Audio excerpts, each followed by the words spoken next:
6 o'clock. Okay.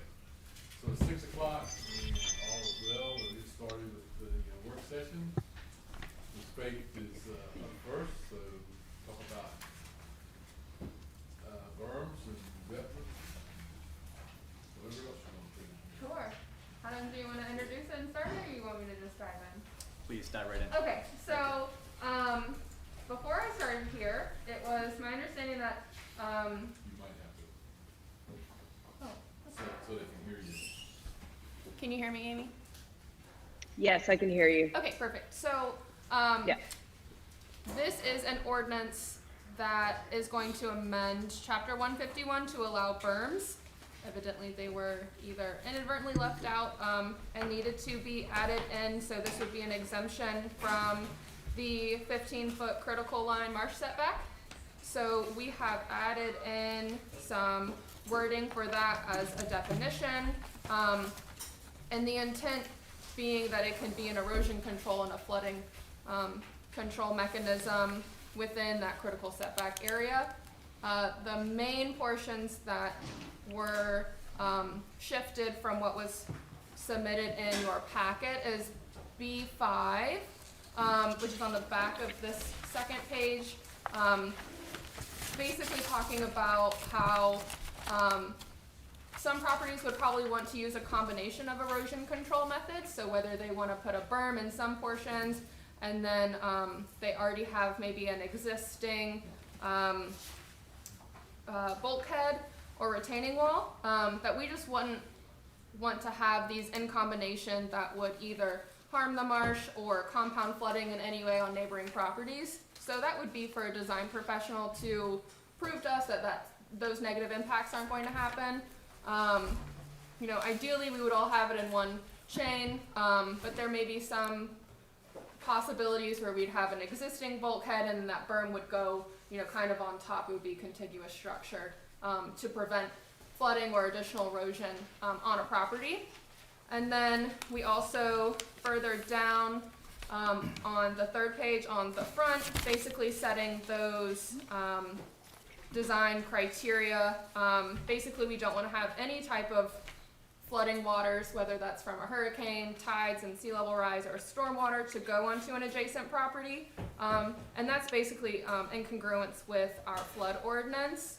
We can't have that anyway, so it's just tying those two pieces together.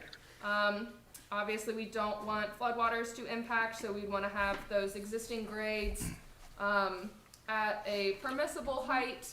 We did also drop from what is submitted to, trying to find it. We went from a 4-foot total feet to a 3-foot height restriction for the berms. Basically looking at traditional, that's on number 4, B4 on that back of that second page, I'm sorry. So that it wouldn't be higher than 3 feet of that highest adjacent grade. Just looking at current tides and storms, etc. So we wouldn't want it to be too high. That kind of also goes into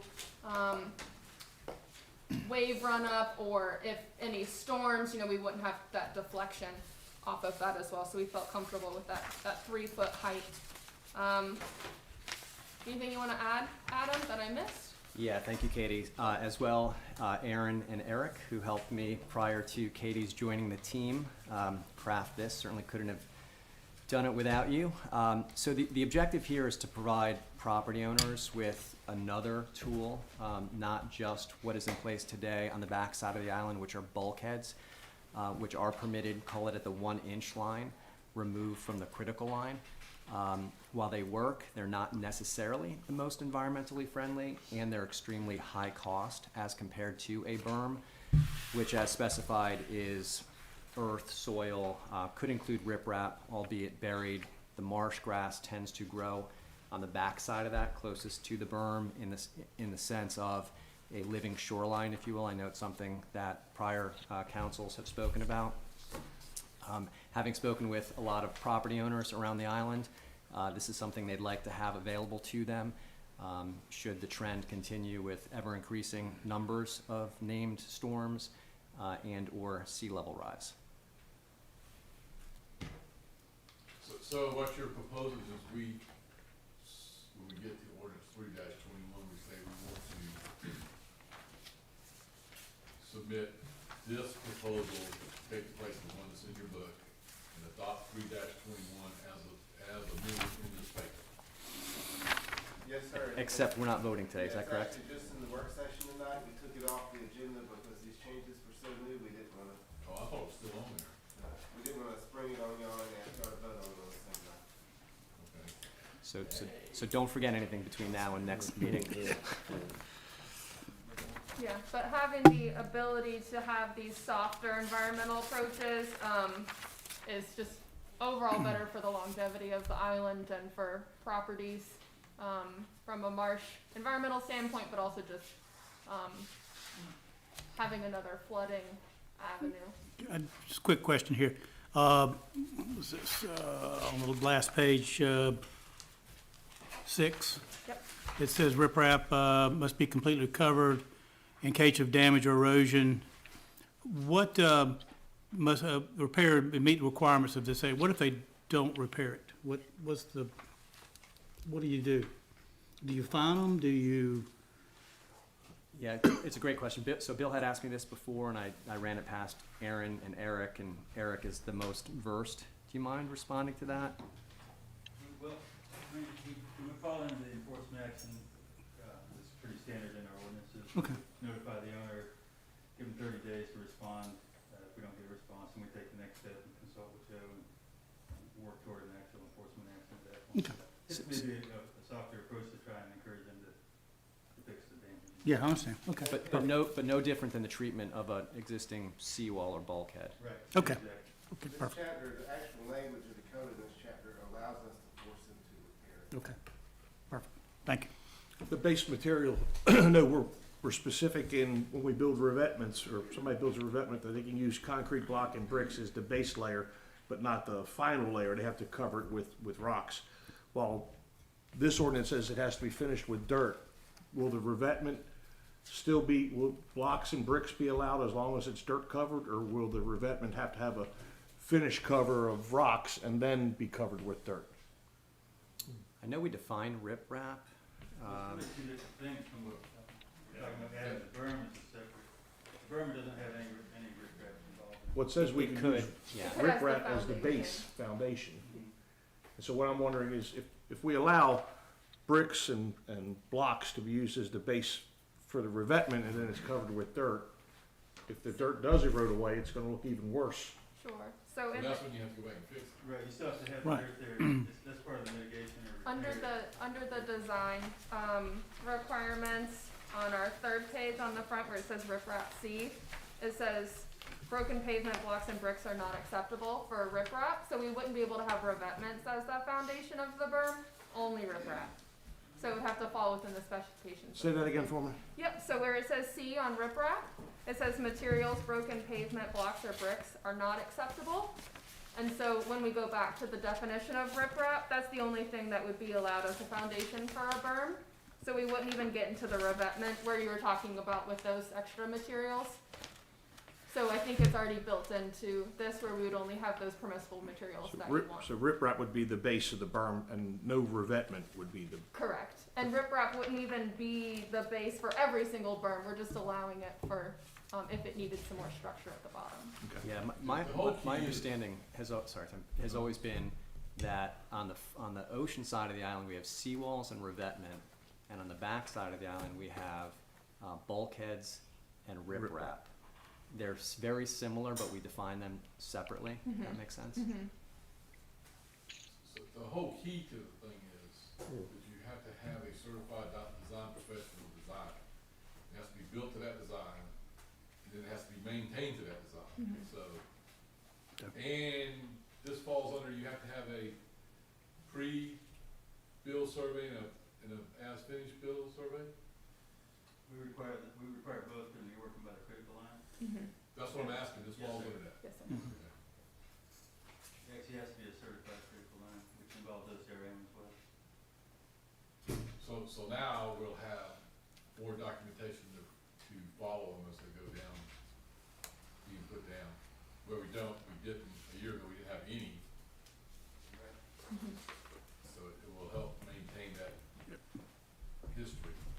forward. Adam, can you explain to me what the no adverse impact statement, like, how does that work?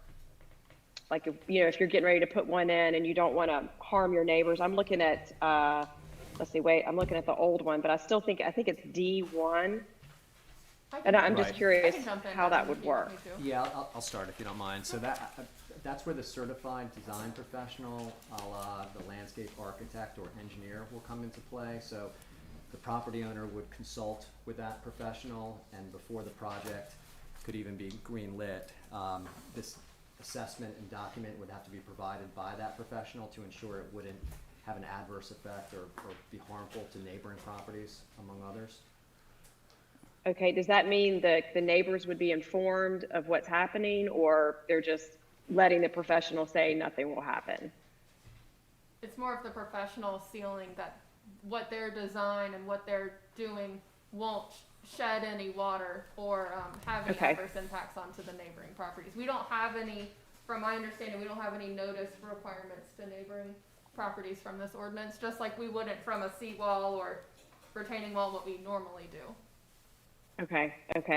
And then, I think y'all covered this, but, say the berm is damaged and it needs to be, fixed, repaired.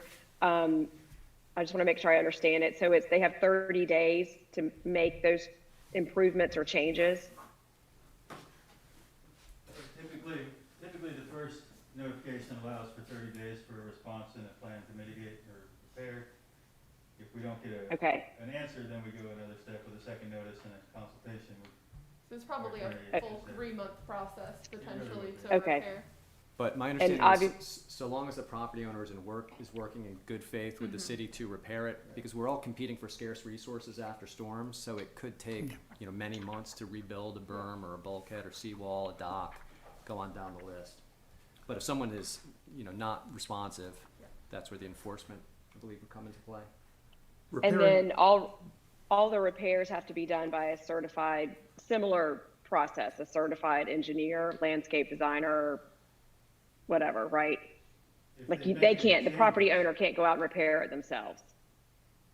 Well, anybody, if it's 10 shovels full of dirt, then theoretically the property owner could put back 10 shovels full of dirt, as long as they're not changing the original design. If you go to changing it, then you would have to have the design professional come back and relook at it and certify it as It's sort of- because it no longer is the same thing, it's not the same project. Related to my question, so an existing berm would be grandfathered, or to repair an existing berm, or does that fall under new rules where it has to? We don't specifically say that, but that's typically how we handle anything on the island, existing houses, berms. It just would cross, Right, once it right. crosses that 50% substantially damaged threshold is when we would, And I don't know that we would change it unless we specifically wrote it, we'd have to write it down. right. If it becomes an issue and we need to have counsel. Beyond March 9th.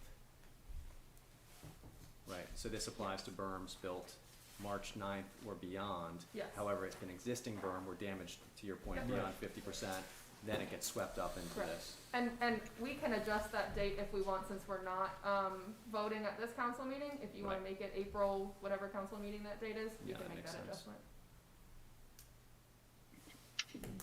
So that would account for the second reading being March 8th. Yes.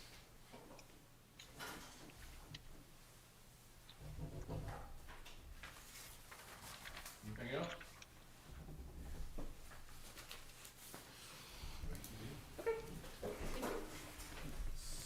So we're up to non-residential parking decals. We have Jared here too for questions that we can get into it. Okay, so, Jerry gave us some information before about how these decals affect our parking revenue system. And, we were looking at, when we picked this out, for non-residential decals, I said, okay, we don't wanna impact everything all the way across the island. Then most of them are used as washout eastward, and that favored surface area down here, that's why we picked that, to say they could be there. Personally, I'll tell you, like I told the reporter, that if I had my way, I would not issue one. every time we have a problem, we have to shut down the roadway, hurricane, whatever what it is, everybody who has a non-residential parking decal, like they bought an annual pass to Disney World, they can come out here and do whatever they want to, whenever they want to. They give our public safety guys a hard time. Because personally, I don't care if you don't have any non-residential. So that's where we are. And, the cost was very nominal, so we projected or proposed increasing the cost. But that's not in this ordinance. That's in a It's in the resolution. resolution for the city council. Resolution 221. And just the reason it's split up between an ordinance and a resolution is that our current code gives city council the ability to adjust the number and price of the parking passes. So you can do that by resolution, but to restrict them where they're used would actually have to be an amendment to the ordinance. Yeah, we made it years ago about the cost, so you wouldn't have to keep changing the ordinance every time. Okay, so in the past, we always had 50. Am I correct? No, I think 100 years ago when we first started, I think we said 100, but we never sold more than like 50, so we dropped the number down to 50. We said there's no use to print 100 if we're not selling the 50. Okay. Did So y'all sell 50 last year? You did? Okay. okay, so in recent past, 50 was reasonable. Okay. How many have you sold? How many did you sell last year? All 50 of So you sold all 50 of them. them within 5 hours. So, okay, so you sold all 50 of them within 5 hours. So the previous time before we had just 50 passes for sale, when it was 100, how many did we sell? My company was not here at the time. They don't know. I got you. What I'm saying is, well, if you say there's no need for more than 50, but 50 sell out in 5 hours, that leads me to believe that there's more interest than just 50. Okay, I'm just gonna kind of. I'm sorry, I didn't mean to butt in. I just want to hit them while you had them. Yeah, got it. Okay. So, all right. So the next question would have been that question. My next question is, what was the fee in the past? It says 300. Is No, that was last year was 150. Last year was 200. 200. The year before that was 125. okay. And before that was less than that. Okay, just so it was 125 last year too. Now these are the two numbers, so it's 3 is what's being proposed. Last year was 200. And Okay. the year before that was 125. Okay, so we're saying 100 more for this year, just so that I'm clear. Okay, staying at 50. Okay. Now, do you have any way of predicting last year, and this may be a very unfair question, those that were turned away, those that could have been, I mean, how do we know 50 is the cap? Just asking. I don't know that we do know that 50 is a cap. Well, like I said, they do sell out very quickly. But in the past, if you've had 100 and you didn't sell more than 50, then That's how we got to the 50 for the last That's how we 4 did. or 5 years. Yeah. At some point in the past, which we can't tell you today, we did not sell them all, and so it was restricted back to 50. So, yeah, we said we're not gonna sell this many, then why put it in more than that?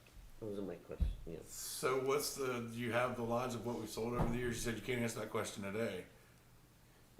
What's the specific question? No, you The can't. question is how many have you sold each year? How many passes have you sold? We don't Sharon, include. how long have you guys been doing we've it? been here since February 19, and we sold Right now. 19, All right, 50, so 20. for the I last 2 years, we sold 50, and I'll look into. Because that was the max. Right, yeah. You can What I'm ask- asking for is before that, you said we never sold close to 100, but what number was that? Okay. Because I'm so- still trying to wrap my head around 50 Right. sold out in 5 hours. Right, and I don't have that information for you. I'll have And to you get probably it. won't get it, because that'll come from Palmetto Park, and they aren't gonna have it, so you might as well forget it right now. But we can look at those. Okay. We can look I'm at just those. saying- Easy. I mean, I'm not, No, you no, know, I'm it's not just saying saying to be yelled that's- at. That's gotta go back to those guys, and I guarantee We'll, you, they won't have any records. we'll look back at the old resolution. 50, but selling 50 passes in 5 hours shows an extremely high demand. You're talking to the wrong person. I know I'm talking to the wrong person. I know you don't like it, but I don't need to be bashed every time just because you don't like the idea. But 50 in 5 hours is obviously not enough.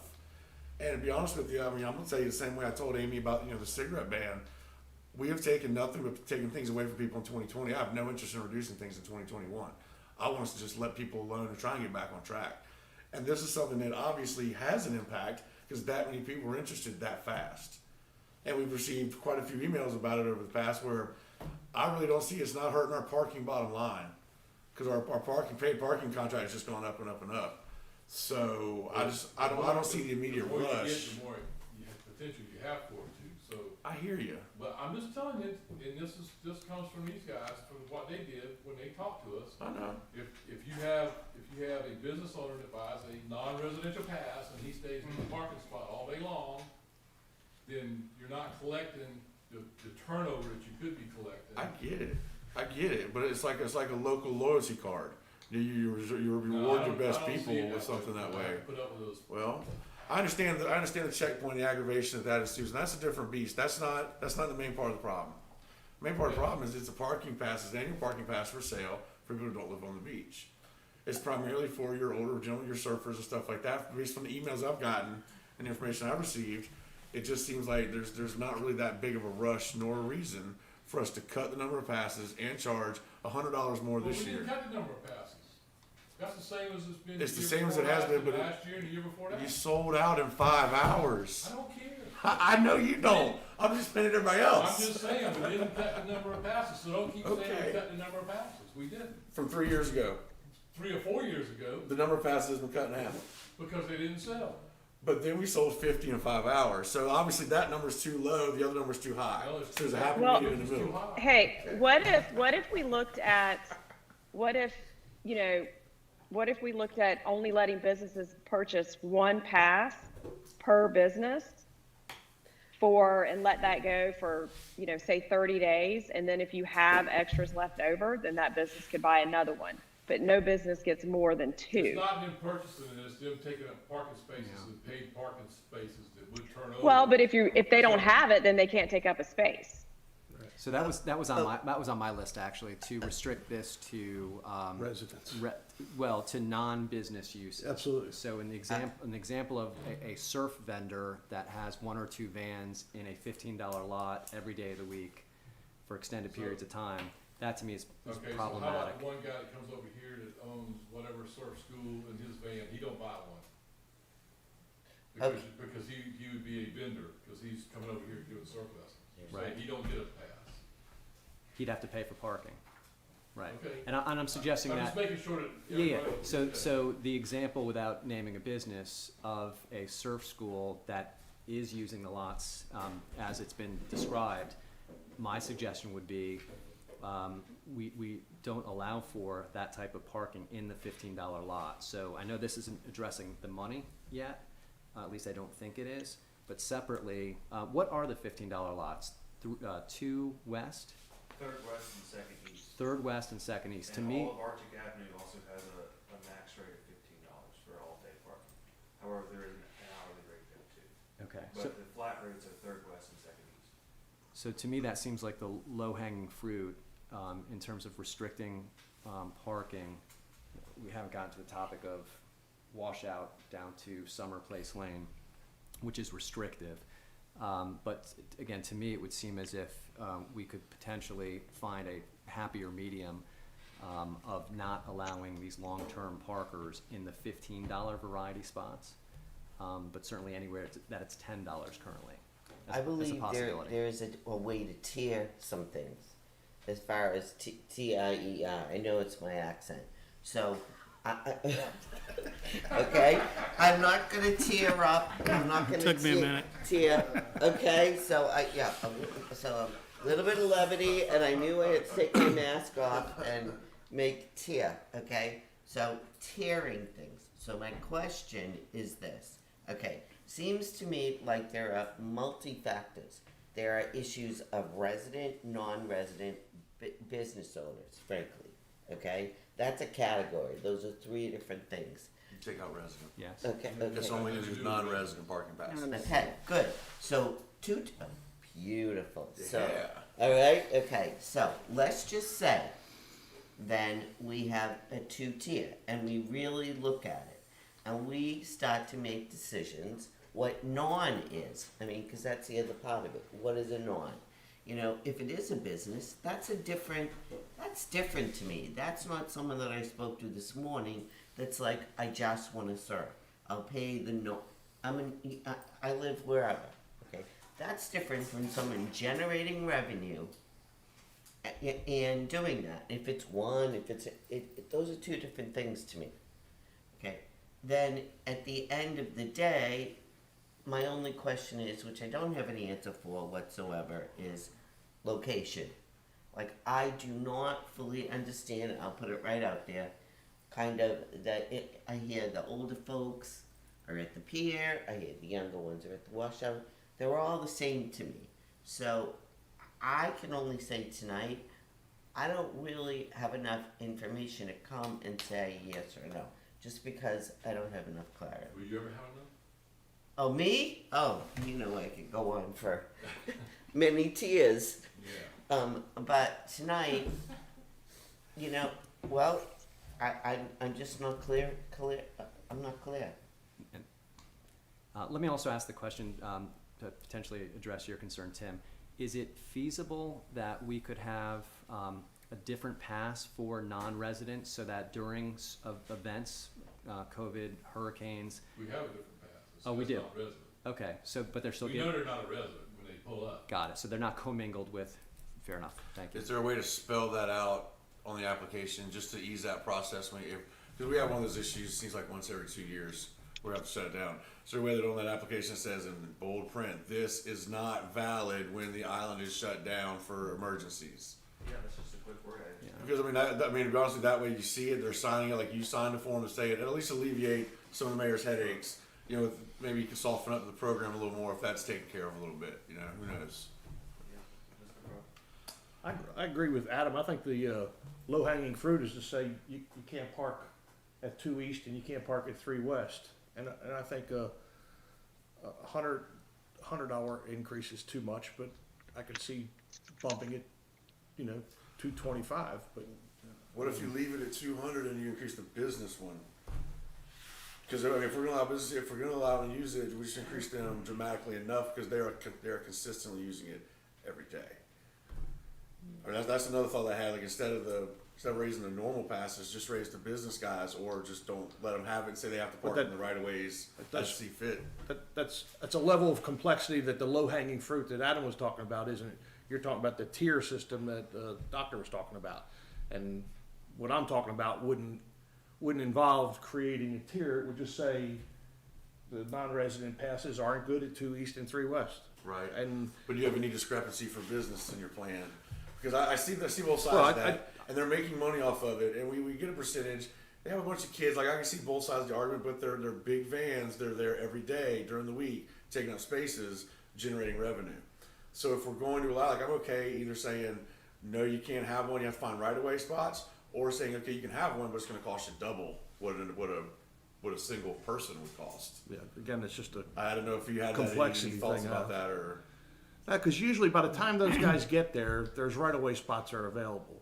They used to park on 2 West all the time and just hump the stuff across. And I guess they figured out for $200 you can take the prime spots on the thing. So that's smart. And I do recognize that those guys are paying a franchise fee and that we get a little piece of their business. So it's not exactly like they're getting the best deal of somebody else who would just park there without that. But I don't think that one business should be allowed to buy 2 out of 50 passes. So we cut them down to, so I'm trying to get everybody kind of, so you say we cut them down to 1.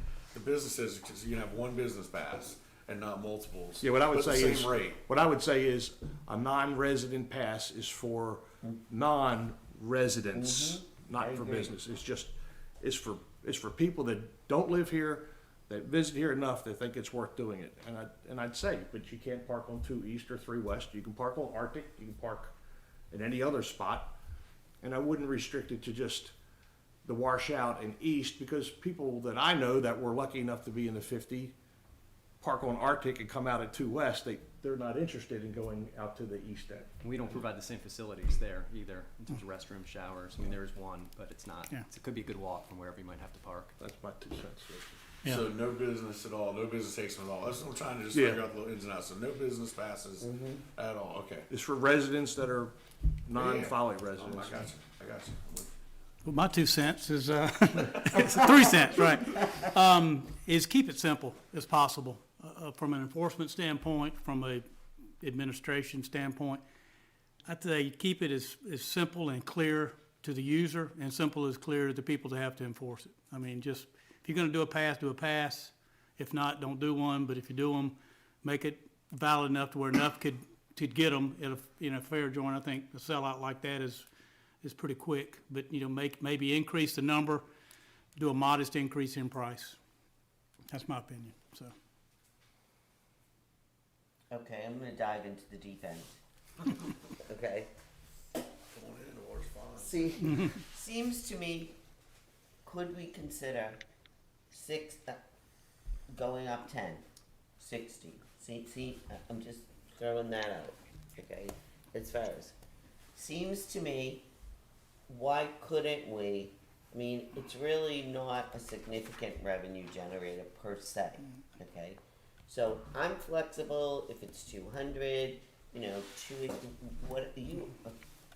and then can we tease out, I mean, this is non-resident, clearly. Tease out, if there is a business generating revenue, that's a separate sort of category. Just to sort of come all the way back to the beginning.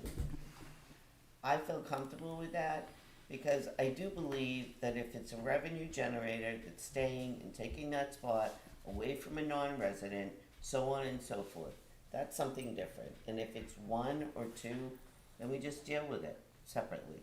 Do we have a sense for how many of those there are That's currently? How my many question businesses? exactly. How many business passes out of those 50 would you say you sold? 2 businesses? So 2 passes or 2 businesses, 4 passes? Of the 50, how many are businesses?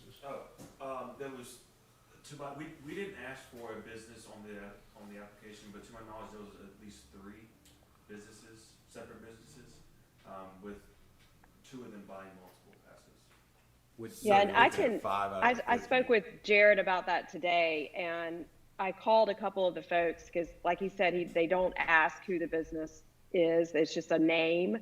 And so I called a few that he thought were, and they in fact didn't buy passes, business passes, to use. But, so yeah, it is probably about 3, because a few of those I checked out and they didn't use them. But the thing is with businesses, I think we need to still offer it, but I do think we need to know who is using them.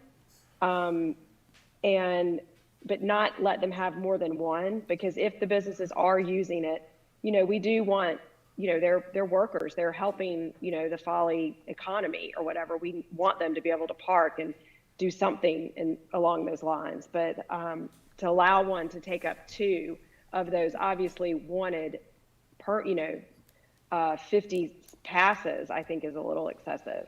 So that's that. How do you not know if they're businesses or not, or if they're using them?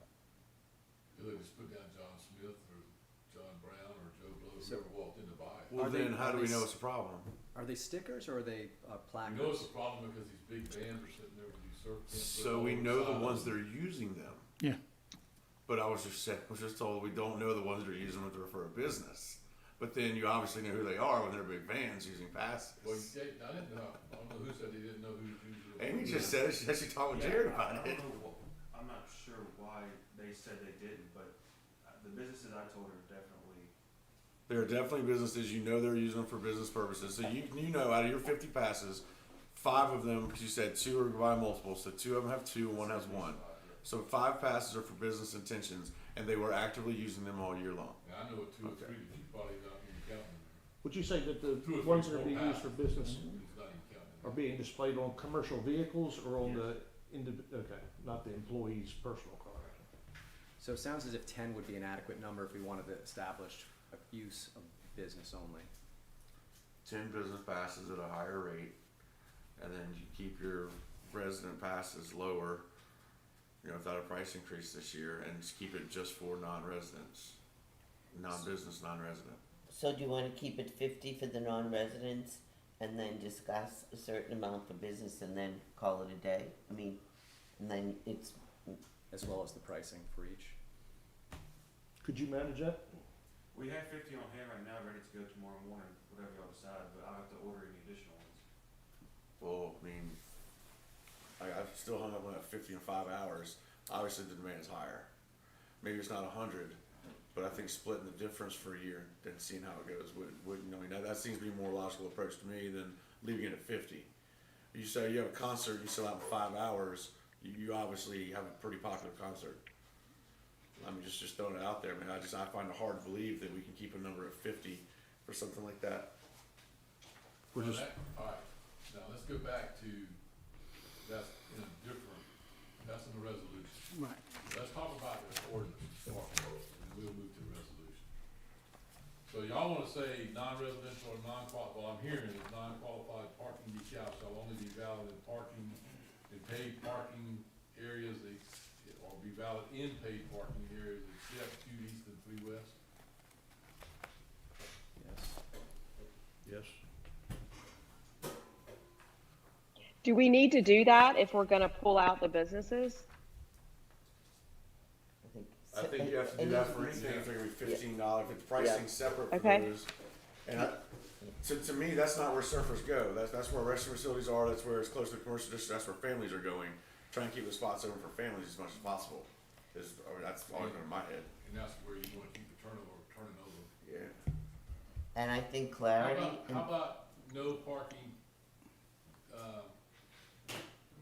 second east through second west Arctic, paid parking?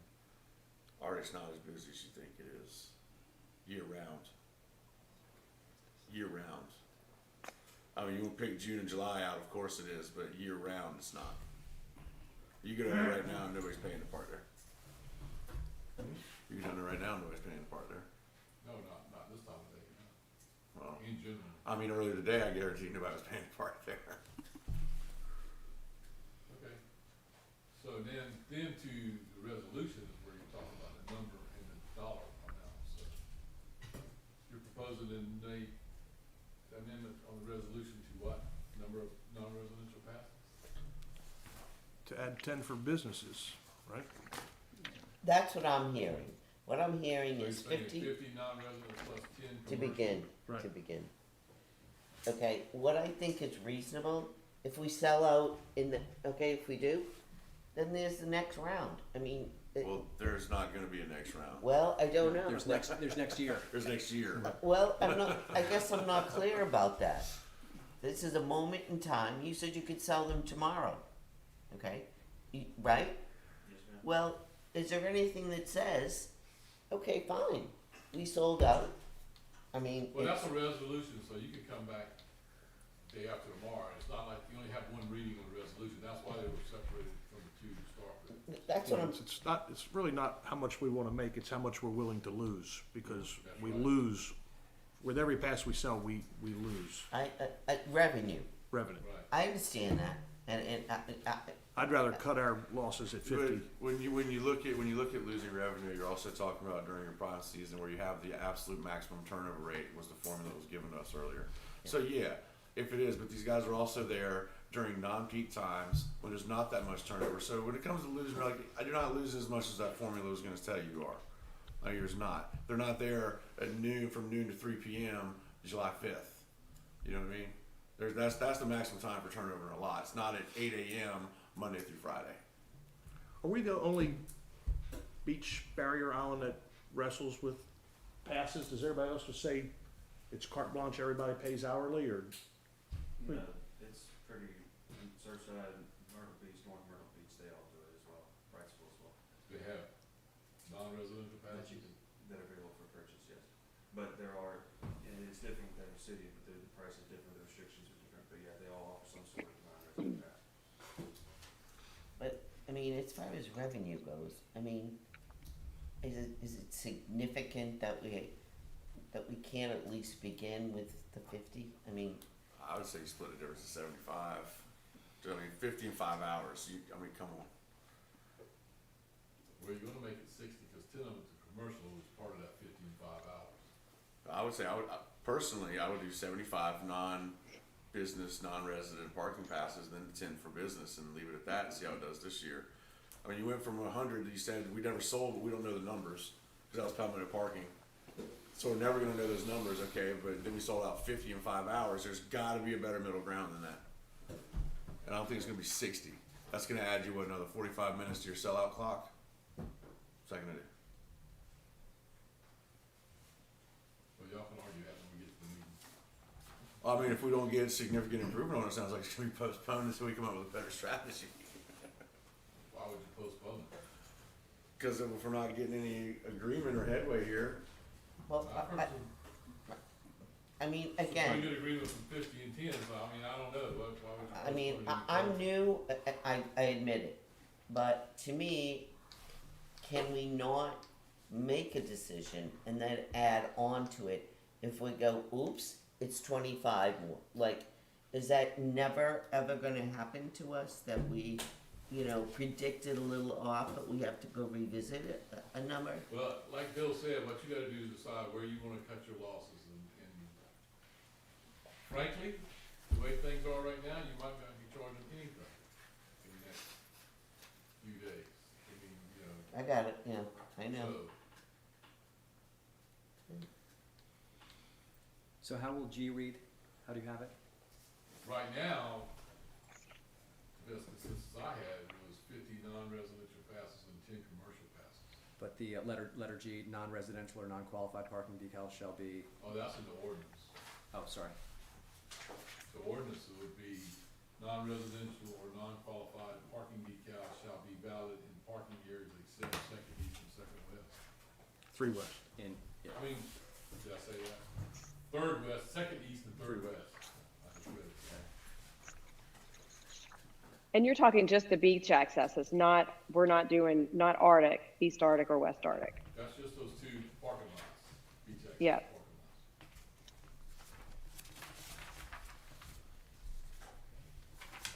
That's the most discussion we had at the Well, would you, let me ask you this, just on the business, if you were to do the 10 business, would they be allowed to park at 2 East, 3 West? no. They'd have to find somewhere, okay. But you're gonna have to get some different decals, so you won't be selling business decals whenever, tomorrow. Right. I mean, you'll have to order something that looks different, so you'll know it's a business decal. Like you did non-residential, they might be purple or pink or something, I just. Okay. And when will we So when you discuss? pass the resolution, he can start selling the non-residential passes tomorrow, up to 50, because that's all he has right now. But commercial, you got to get the decals in before you can sell them. Okay, and we could get the word out, and then that's just a different process. So we could literally do this tomorrow. Okay, and when it comes to the fees corresponding to each of those pass types, we'll discuss that when we vote or now? You discuss it now, Bill. Okay, so it's 200 today, it's been proposed at 300. Sounds like most people are more comfortable with something in between. I'm flexible. I'd be comfortable with something less. Yeah, because as I understand it, in 2019, as recently as 2019, it was 125. So to go to 250, we've doubled in 2 years. So what do you recommend? What are you thinking? No more than 250. Okay, 250?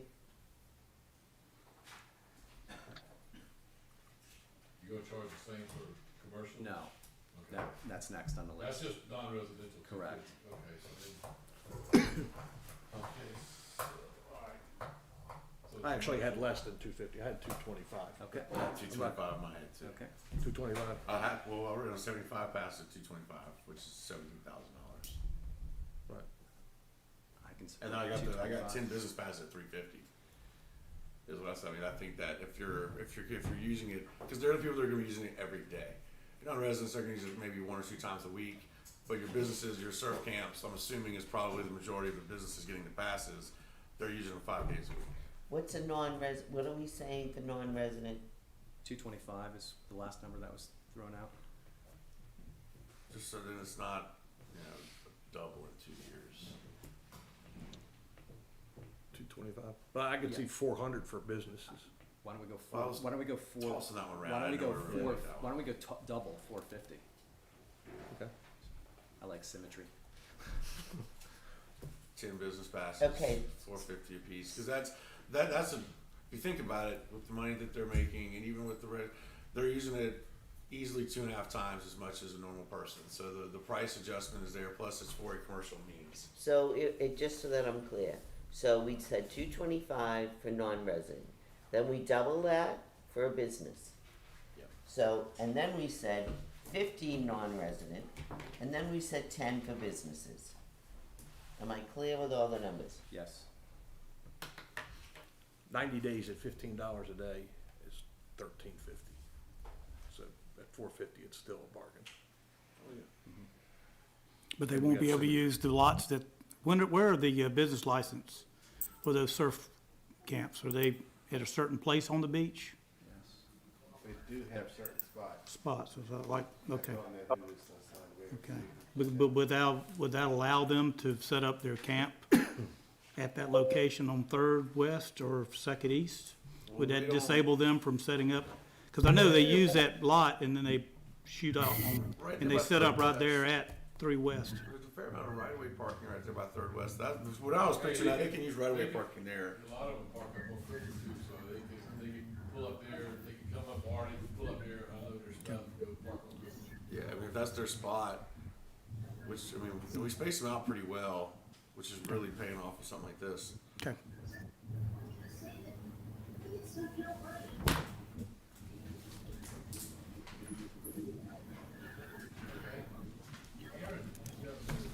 Alright, does everybody have their, option A, option B worksheet that I handed out a few minutes ago? That's just later to help everyone do the math. And so basically, in this memo that we're about to go through, different options are listed for some of these action items. And this chart will let you know how much money we'll have left, depending on which options you choose. So if you chose option A for the change orders and option C for the furniture, and then did the roof, you'd be left with $285,000, et cetera. So just, if anybody needs help visualizing how much these options all cost together in different combinations, that's what this sheet is for. So in general, City Hall renovation is zipping along, and as that goes, we want to make sure we're keeping you guys in tune with what's happening budget-wise. So there's 3 different kind of areas here. Not all directly part of the renovation project. The roof is kind of an add-on thing, but since it's related to City Hall, we wanted to group them all together for y'all to see. First important point is we have an account for this sort of thing. We have a contingency account for that project with $334,505 in it. We just want to make sure everyone knows that, and that's why we have that account for this sort of stuff. So the first thing is the change orders for the project. These are things that have caused the cost of the project to go up since we bid it. We referendum for the bond, we approved the $1.5 million budget. We got our bids back at 1.2 and some change. Very shortly thereafter, you guys approved an addition of $200 and some thousand for the under the building repair work. So that brought us kind of close to our 1.5 budgetary cap, and so we've got some things now that are going to push us a little over that. Basically, all the change orders are in here, and Eric can provide technical details that I may not know, but it boils down to an electrical panel, which is required for code, an electrical panel upgrade, or electrical panel repair, or cover. Right? Stainless steel, right? To repair the existing. Some plumbing changes that were recommended by the contractor, and Eric agrees, for a material switch, and the addition of an extra shower upstairs at City Hall. We use City Hall as our emergency operations center, sleeping headquarters. Currently, there's no shower facility in that building, so we thought while we're redoing the whole thing, this is the perfect time to add in that capacity so that when we're at full staff and there are folks at public safety and folks sleeping at City Hall, there'll be 2 showers available. Those change orders all together would require us, that's listed as option A, would require $28,500 from the reserve account. The big change order, which is looking forward, is that Aaron, before you move on from that, is there only 1 shower at public safety currently? Okay. Well, for 1 man, 1 female. And this would be a third? right. Okay. Option B is for the big change order. This would, in addition to those ones that I just described, add a elevator retrofit to the city hall renovation. When we bid out that project, we did not bid out improving the elevator. So we always have the option to keep the elevator as is. But if we want to change out the lighting, the flooring, and the panels for the elevator, that comes to about $30,000. And that's based on an actual quote that we got from working with the architect. Aaron, does that quote provide for any sort of visuals of what it's going to look like? Yes, we do have a rendering. I can make a note to send it to you guys, but basically it's a material palette to match the rest of the new city hall. Kind of a gray washed wood. Metal wrapped in a stainless steel panel. The old metal that's there would be disappearing. You end up with an interior with wood and stainless steel. So it looks like a modern elevator, more like public safety. But it's strictly aesthetic. Put a poster or two on the The wall. guts of the elevator itself are in good shape. Right. So it wouldn't change the function or the speed or the motor or anything like that. One of the city's police departments one needs a speed. Slowest elevator in the world, man. I actually had the elevator upgrade coming out on my rendition. It just, if you look at per square foot, the renovations per square foot is astronomical to do a room that's 10 by 10 and the door is closed most of the time. I just don't think it's money well spent. I couldn't tell you what it looks like now. I don't remember it being graffiti It's written an or, elevator. you know, You're there for 30 it's, seconds. I'm okay with Greg. I'm a Greg guy. A 30, The other thing was the cast is, I always thought the PVC was preferable in this environment than cast, but cast is better than PVC. The cast iron is required in a plenum. The way our ceiling's designed, those waistlines, it's only for the waistlines. It's out vertically through the plenum, and that floor system between this first floor and second floor is what they call a rated plenum. You don't have ductwork per se, but they actually, all the heat and air flows through it. You probably got a picture maybe. That's okay. I understand about half of what you say anyway. Some of the engineers picked up on it, and the plumber already did switch out those. It's those needed. lines, but it's all about fire protection is what it's. It's not a want to have, it's a have to have. Right. That's all. Alright, so if you do add the elevator, that would, as Mr. Fry pointed out, be an additional $30,000 for a total of $58,300 from the reserve.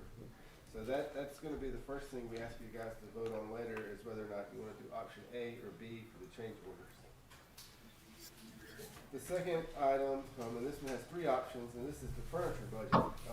When we sat down to space plan for City Hall a couple of years ago, we estimated, and it spread out through the departments in the budget, about $78,000 in furniture needs. That was after everyone went through and decided which desk to keep, which chair to keep, etc. Since then, we learned that we're not furniture forecasting experts. We've gotten the budget back.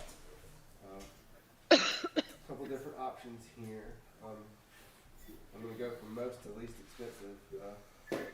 If we go with option A, this is full furniture for all the offices, an additional set of 4 cubicles in the back of the downstairs for future workspace growth for our intern that we perennially lack.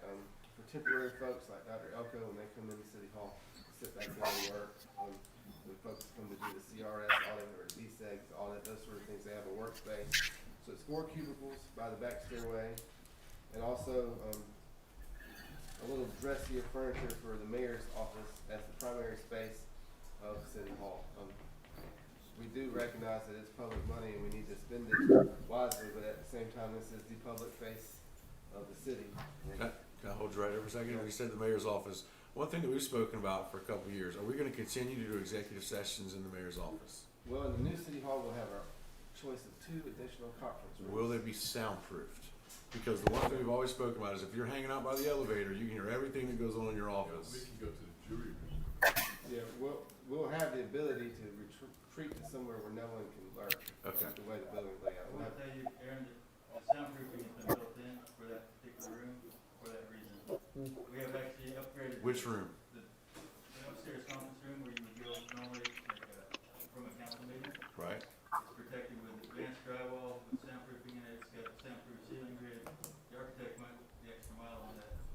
That's the only thing that's always worried, because if you're hanging out, you can hear everything you Yeah. say. You don't have to go to that. He actually specifically designed for that reason. So we don't have to worry about factoring that in, that's what I was, okay. The cubicles, I'm sorry. go ahead. And say they did that extra mile for the upstairs restrooms too, so you wouldn't hear toilet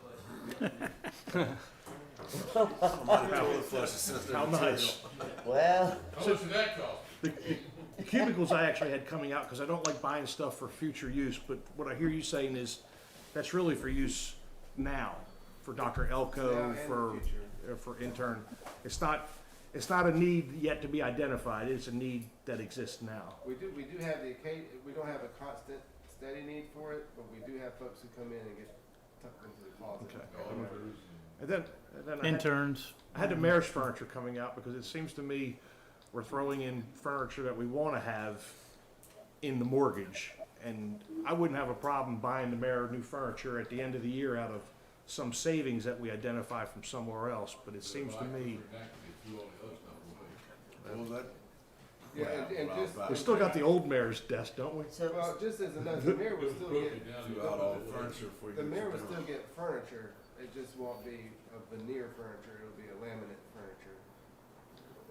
So it's not that the mayor doesn't get any furniture. You know who you're talking to, right? Exactly, but just for some clarification, it's not It's no gonna be cinder furniture. block, milk crate, and cubic stick. right, a milk, And a door, a front door. No windows. Well, I thought the mayor's office was relatively untouched, except for like the texture on the floor and the walls and stuff like that, and that the furniture stayed, and we didn't have to furnish that. Like you said in the beginning, we identified furniture that would stay and furniture Right. that would leave. And his And back then, I raised my eyebrows about how much money we had in furniture, because I had done the police department, I knew how expensive it was, and I was told, oh, we got this, but we don't have it. And I just wanna make sure that, again, option A is not stuff that is wanna have, it's stuff that we have to have. So option A is for cubicles that are occasionally used now, it could be used more in the future, and for a better quality furniture in the mayor's office. okay, All so, the options include furniture in the mayor's office. Okay. okay, so I'm clear, I'm I okay have with the no better idea stuff. about this level of detail, since I was not a part of it. So, is there a recommendation that is on the table, ABC, that we want, like, if coming from you all? Yeah. From the people, exactly. They want it all. Well, Yeah. well, I'm heading down the ABC. Now, They want AA. this is council's call. We have the quote for the full furniture as assessed to be needed, and we're giving you guys value options to reduce the price. Okay, so AB, Value options. okay, so A, B, and C is on the table. Okay, A, B, or C. Okay, and then within that, we're tweaking it and thinking about this level of detail. Okay, Right. So the total furniture budget was $78,000. If you choose option A, it will exceed that by $17,500. got it. If you go for option B, this would drop the furniture from the upgraded furniture in the mayor's office and just add the cubicles, Mm-hmm, and that would put you over by $10,000. okay, If you drop the cubicles and the furniture from the mayor's office, we still need an additional $3,500 over the original $78,000. got it. Okay, so when it comes time to vote on this, if there are, if, for instance, 3 A's and 2 B's and 1 C, that's gonna be how it's decided? I guess we're gonna have to do it like a board member. Yeah. Yeah, you're gonna have to, because you're gonna have to pick, Yeah, you're gonna have to pick. Pick out A or B first Start and A, with, B, or then C. you gotta pick A, B, or C yeah. on the backside. So we'll call it like we do a board appointment. And we'll each get 1 vote? Until one gets 4, and then once one gets 4, it's done. Yeah. But we'll The still take majority. So six. pretty much, They'll Yeah. still take everybody's vote, but Yeah, the majority, right? there you go, AC. So I don't think we'll try to vote on all options at once. We'll say for item 1, choose A or B, and we'll hold that vote. Yeah, We'll say that's for what I'm item 2, saying. Got it. you do few roll calls, one for the first one, and one for the second. I love ABCs. But the actual quote is here, and we have some renderings too, if you guys want to see it. And then the third one is, there are no options here other than you want to do it or you don't want to do it. And this is, well, once they got into the building, Eric, you can probably explain why we decided to add the new roof? Well, mostly it turned out because of the damage to the roof there with all the moving of heat and air units and the installation of the new generator, pulling out the old curves, putting the new curves. We brought the original roofer back to put it in 2017 or 18 during with a grant. That roofer won't do a repair on it. There's just too many things to repair. He recommended a new membrane roof at the tune of $50,000 approximately. And we said, wait a minute, that seems really crazy. So we went to the roofer and the engineer on public safety and said, look guys, can you help us out here since we're looking at public safety? And that's where we ended up with a reduced new roof at $16,000. Do the roofs currently match Current match. each other? No, two different styles. Two different styles. So with the new The new roof one, would be similar to the roof on the middle part of public safety where all the heat and air units are, okay, which is the flat roof section with parapet wall. okay, That would be the same type of membrane that we would put down on City Hall. okay. And so we were able to get the public safety roofer to agree to do it for $16,000 after the credit we got back from the general contractor. And we would manage that with the roofer directly, not paying the GC an extra fee on it. I think we ran out of time now. So we'll later vote on each one independently. But we have to pick options. We can't just say no. Well, I guess we could add a new option to each one and say no. But we have to fix the roof. And that's the C, is just the roof and basic stuff and not any extras, right? But we have to do the Well, the roof. roof is numbered. The roof is option C. Well, depending on which page you're talking about, yeah. I'm looking at the summary Aaron gave us. No, option C is one of the three options for, That's just no cubicles or mayor, that doesn't include the roof at all. yeah, the roof's the last column. The roof is what should, the roof stands alone, there's no option, it's either. Okay, so that's gonna be our balance left, except for the roof, and you're saying the roof would be 17,000. Right, well, it's just that. So 17 from the 280, say we did option A, option C, we had 285 left over. Take 17 from that, No, that is with the 17 gone, that's with the 17 gone. yep. So the second column reduces by the first column, and the third column reduces by the second column minus 16,000. Well, the balance that's there, what else are we looking at spending it on? Well, I think we have to, Eric looked ahead with the architect and talked about future change orders. Do we wanna run over in the work session, or do we wanna? We're over, so we gotta stop. Alright. Eric will answer that. But you never, like the roof, you never know what it'll help. When you start doing the Right, remodel, you yeah, never know yeah, what's gonna pop up. I don't think if we knew, if we anticipated something else was gonna pop up, if we thought it was pretty good, just, okay, alright, cool. I would never say nothing in the remodel job. Personally. Okay, so we're gonna move into the regular meeting, we call the roll. Mr. Grooms, Here. Mr. Barker, Here. Mr. Farley, Here. Mr. Rich. Here. Dr. Hutton, Yeah. Mayor Goodwin, I'm sorry, Ms. Ray, Here. Mayor Goodwin. Here. Okay.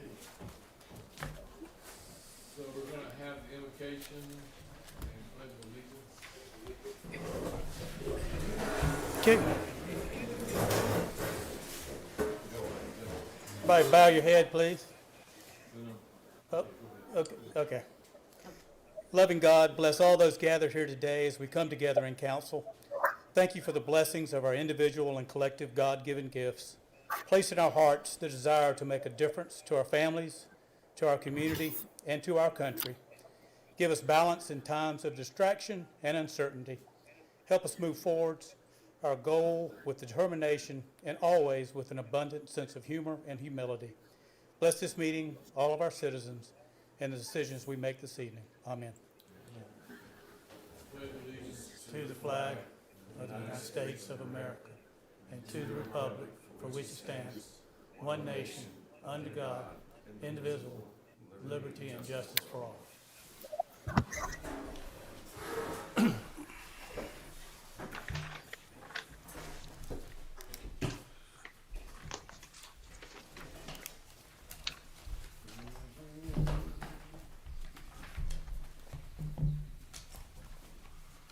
I want to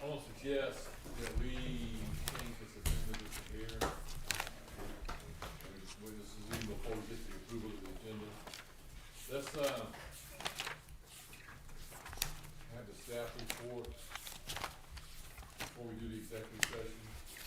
That way, if they don't have to be here, they can leave, we do have to run everybody out anyway, for the executive session. Can we move it to the end? Are we voting on anything on the executive session? Can we just move it to the end? We can put it at the end, that's fine. Because then we got people, we got personal appearances tonight as well, and other people we don't, you know. All right, I'll just put it to the end of the executive session. So we'll go to mayor's comments and then we'll on the approval of the agenda, we'll just go to that at the end. You ready, Aaron? In the mayor's comments tonight, I wanted to play a little video. It's called Pale Blue Dot. It's by Dr. Carl Sagan, and this is Dr. Sagan's thought theory and a picture of the Earth from the Voyager as it moves through space. Yeah.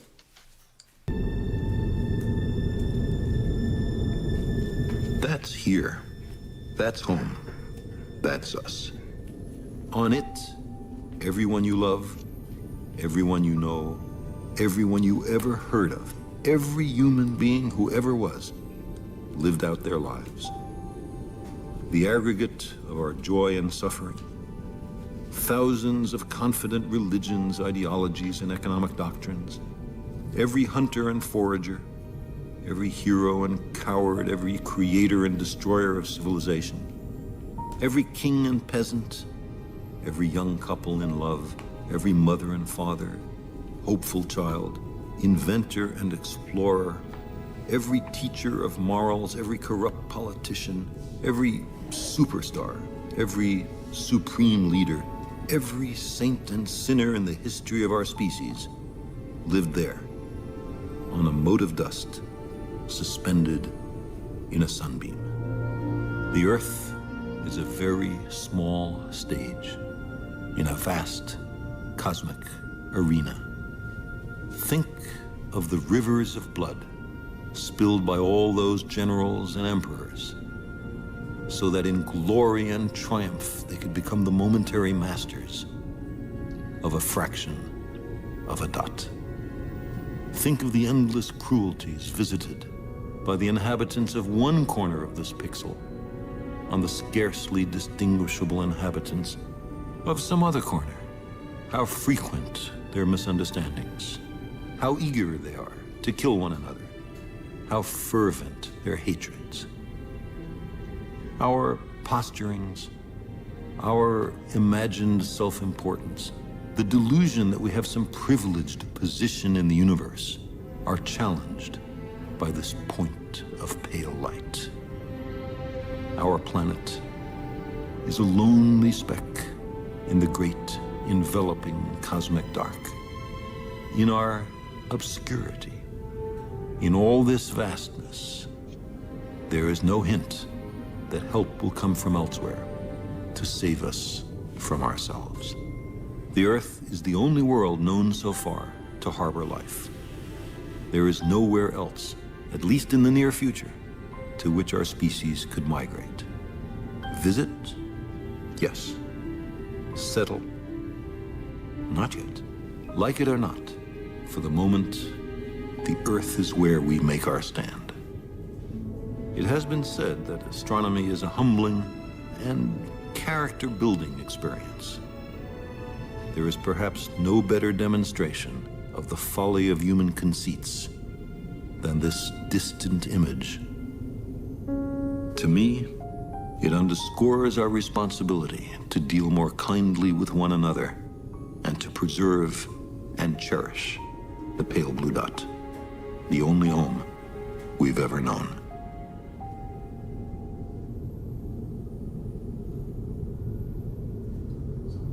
So I asked him to play that because, you know, no matter, it was sent to me, and I looked at it and I thought, man, this is really good. And I sent it out to some other folks too.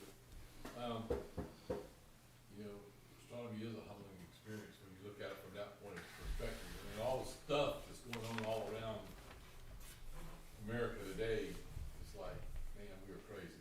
You know, we need to just think about how realistic that is and how little we are, and all that other stuff really doesn't make a whole lot of difference. But it's just something to think about. It's a good thought. It's a good thing to go back to, and hopefully we can all treat each other a little bit kinder, or keep our humor, as you said, Councilman Booth, you know, because without that, we're gonna all be lost. And one other thing from Mayor's comments tonight, I've already given this to Mr. Pope, so he knows I'm gonna appoint a parking committee. This committee to look at paid parking all over the island. First would be, person who's gonna chair this committee is Ms. Faith from the planning perspective. Mr. Gessner from the, coin perspective. I haven't even talked to him about it, I don't think, no, I didn't think so. Well, congratulations, Lee. Mr. Glass, I think we talked to you about joining us, the Park Folly group. Deputy Chief Burke and Lieutenant Upton. I don't know if I talked to you. I did talk to Upton, though, he knows, so. He didn't tell you, but I'm telling you now, you and Lee got a full notice ahead of time, right? So. Okay, I got you.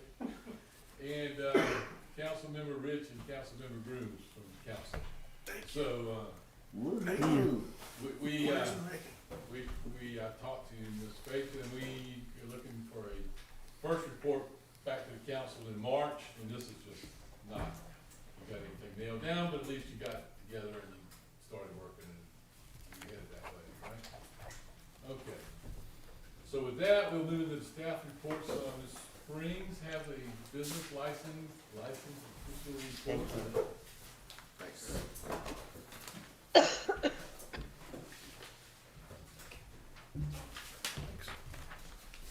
Hi, everybody. I think I know most of you, but I'm Heather. I'm the new business license official.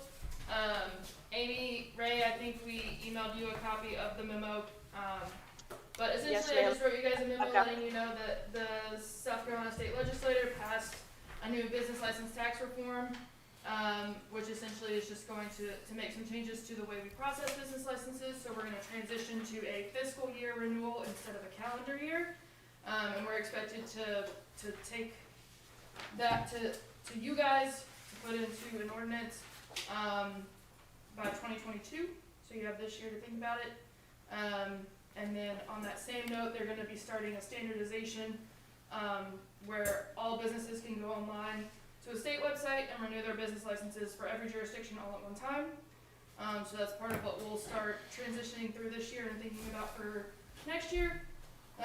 But just to give you guys an update on license renewals so far this year, it's been kind of slow, but a lot of people have been renewing online, which has been cool. But when they do online renewals, it goes to the county first before it comes to us, which saves us a lot of administrative work, but causes more for the county. So up to them. But that's working right now, and then we're still working with host compliance on rental management. So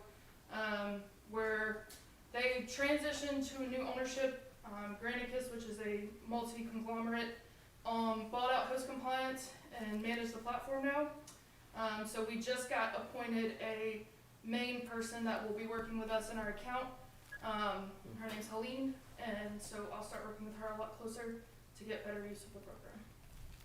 But if you have any questions for me, I'm here. Thank you, Dan. Mr. Lutz, you're up next.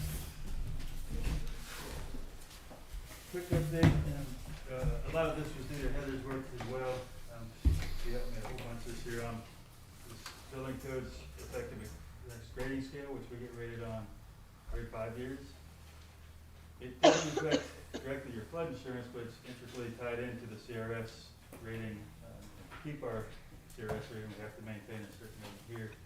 This does give you a slight discount on your homeowner's insurance on newer buildings.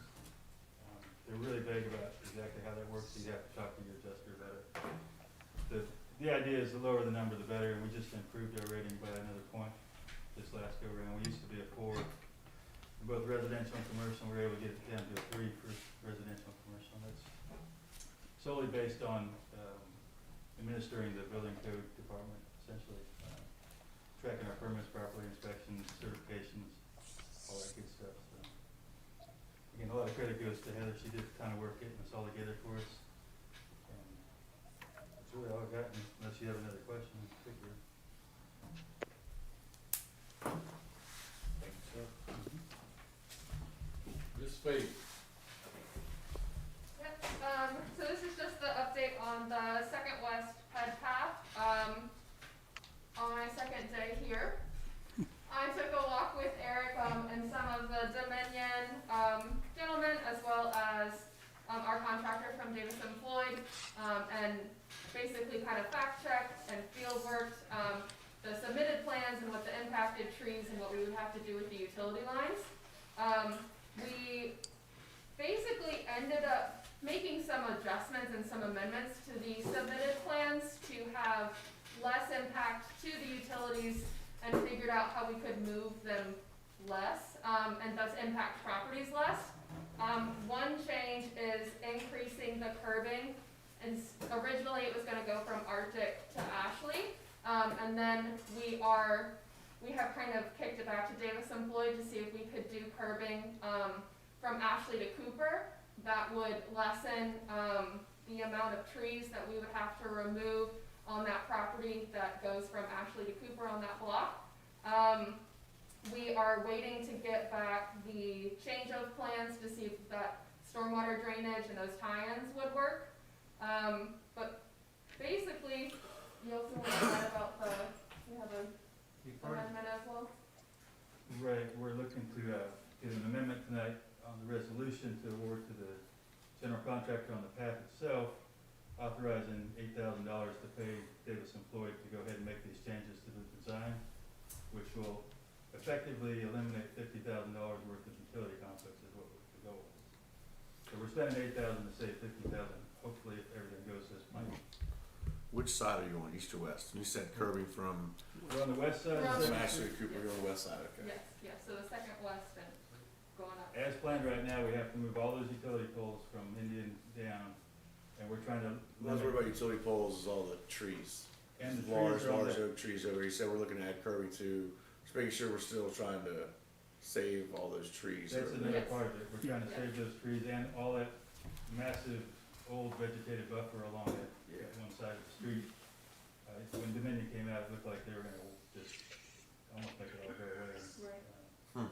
But by walking it and kind of ground truthing the plans, we saw that we could just move utility lines 1 foot to the left instead of 4 feet closer to, away from the right of way, and guide wires got in the way, so it, I got you. trying to see the trees through the forest, so. No pun A intended. lot less impact, and we also think, just coincidentally, it'll tie in pretty well, because you kind of transition from heavy residential as you come over that hill, and you start to transition to more of a commercial feel anyway, so a curb and sidewalk seems like it'd be Yeah. actually more appropriate. What was that? There's something similar may happen when we get to the Ashley path down the road too, we may make some of these same decisions. We're hoping to get those updated plans either end of this week or early next week from Dave. Assuming you approve the $8,000. Yeah, assuming that you guys give that go ahead. When do you think it'll all start? What's our projected lay of asphalt? Well, the better answer that if we award the bid tonight like we have planned, then we can get an answer from the contractor as far as the mobilization and the actual start date. Pretty soon then. Pretty darn soon is what we hope. Cool. Okay. Ms. Jolly? Hello, everyone. An abundance of caution, due to COVID, staff is requesting for you all to review whether it's safe to have the Save the Light race, February 6th, hosted by Charleston County Parks and Rec. Allison Foster, has been, through COVID, successfully, hosting races with no problems with all the COVID procedures that are in the memo that I submitted. And I did find out that their numbers are at full capacity. They have 200 for the half marathon and 250 for the 5K. And we just wanted you guys to take a look at that. Back in October of 2020, things were a little different. And so it was authorized for them to go ahead and open registration. But we thought it's probably wise we should look at that now, considering the circumstances. tell you what, the way the numbers are going now is worse than in October. You know, I'm not for continuing this on. Personally, I'm not for Sea and Sand Festival February the 20th, because, you know, the state's asking you not to host a lot of things like that, so, I don't know. So do I hear a motion to continue, let them continue on February the 6th?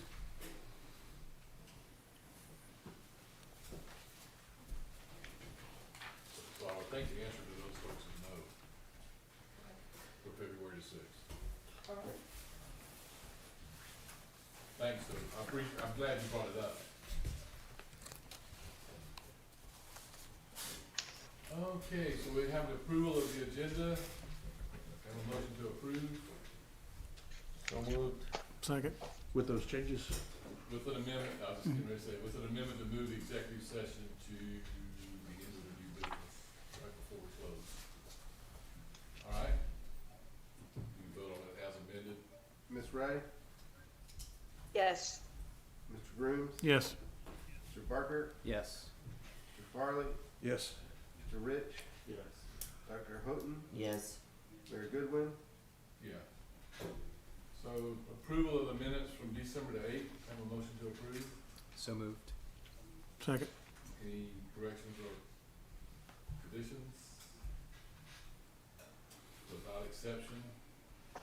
Approval of minutes from December the 16th, have a motion to approve. So moved. Have a second? Second. Any additions or corrections? Hearing none, we'll do it without exception. And January the 7th, have a motion to approve. So moved. Second. Any corrections or additions? Also without exception. Personal appearances, do we have anybody on the line here? Mr. Travers? Yep, I'm here. Can everybody hear me? So Aaron, you got a poster up here so we can see. Am I bringing up Amy? No. Above Amy. Next one, yep. Did you get, hello? You guys hear us? Yeah. Yes. Oh, good. I'm sorry, guys. I'm sorry. It was hard to see. So I am here on behalf of FAB as the new event coordinator to speak to everybody about Taste of Folly and Sea and Sand. Just a quick review of what we have planned for Taste of Folly. Usually we do not intend to do a street closure or any large gatherings of any kind. Our proposal is to do a taste passport that will be virtual, and people can buy a ticket through Eventbrite for $5, and the passport will live on their phone, and they will be able to travel around to the different restaurants on Folly Beach from January 22nd to February 7th at their leisure, and try all of our different restaurants and get little virtual stamps in their passport. Concurrently with that taste passport running for 17 days, we want to do the cocktail competition, which would just allow each bar or restaurant to feature a cocktail of their choice from Cannon Distillery. So that's kind of what we have now, just to keep it separate. We also proposed 4 in-person events. Those 4 are the oyster shucking contest, the Server Olympics, which would take place at the Washout restaurant in their outdoor parking lot. The plan there is to either limit attendees to 50 guests, which they can safely accommodate at their outdoor tables, and require any individual that gets up from a table to wear a mask, or stream the event is our other option for that. The hot dog eating contest, typically sponsored by Burt's every year, would be taking place at Burt's. Single individuals would be assigned a time where they would go in, eat their hot dogs, and how many they can eat in 60 seconds, so on. So everybody would be spaced 30 minutes apart, singly eating hot dogs. And the fourth event is the market hop, which we've done in November and December of 2020. Same thing, putting individual vendors on private lots that have at least 2650 square feet to keep them all socially distanced and safe. Those 4 applications were submitted, so hopefully are there as part of your agenda packet. So that is a summary of Taste of Folly. I wanted to pause there before we go and discuss Sea and Sand. I'm not sure if anybody has any questions. I just got a statement. You're doing all this on individual private property, so this is not a city-sponsored function, because the city has nothing to do with it. But, like the events at the washout, if people are not seated, they're not, by state, they're not supposed to be eating and drinking, they're supposed to have a mask on, you know, so they would be held to make sure that those standards are kept in place. Bert sounds like they got it down to, it's gonna be easy for them to handle, just bring one person at a time under a, appointment, kinda like visiting Santa Claus by appointment. So that's not gonna, it might draw more people in there, but it's gonna be on a time basis, and it's not creating a crowd. I can see where the other 2 might create a crowd, but I had a question about the taste passport. What does the when I buy a passport, what does that give me? So the passport essentially is just a ticket that will open up, and it will give you all of the restaurants that are participating. You travel around for 17 days, and you get a stamp every time you go to a different restaurant. And then the more stamps that you have, the more drawings you're entered into to win prizes. The businesses on Folly have been extremely generous with donating prizes. We have everything from nights on the beach to dining gift cards to golf cart rentals, things like that. So that's really our incentive there for the passport and cocktail competition. Okay, so what you're doing is with the passport, and so I understand it. It's not buying me food or drink. It's just as I go from place to place and get it stamped, I get another chance to be in the drawing. I get another ticket in the barrel for a drawing prize. That's correct. It's kind of like 5 or more restaurants, there's a drawing, 8 or more, 10 or more, 12 or more, and the prizes get consecutively better with every level that you pass. Okay. Thank you for that explanation. Of course. And to clarify on the hot dog eating contest, so each contestant will have a dedicated time, but will there be spectators for each participant that would come and go? Burt's limits the amount of people in the store at a time, so they would never exceed their limit of people allowed inside the store, is what I was told by them. Okay. So I thought I had seen in the packet they were planning to do this in the parking lot adjacent to Burt's. Has that changed? yes, I should clarify on that. Apparently they're undergoing a renovation right now, and the lawn next door to them is being used for trash and storage and things like that, so that's not possible at this time.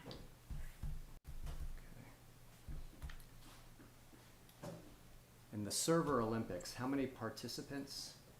What exactly would that look like? It's the plan is to do a similar setup as Burt's, where we don't have a participant list yet because I was waiting on talking to you guys. But essentially, it would be a timed event as well. Everyone would be assigned a time to run kind of an obstacle course. And after each person ran the obstacle course, we would go through and sanitize it, note their time, and then we would bring the next person in after that was complete. Is the same true of oyster shucking? Yeah, oyster shucking is, oyster shucking is a little bit different because the plan for that was to take place on the washout stage that is at the corner of Huron and Center. with probably putting 2 individuals up there to make sure that they're 6 feet apart.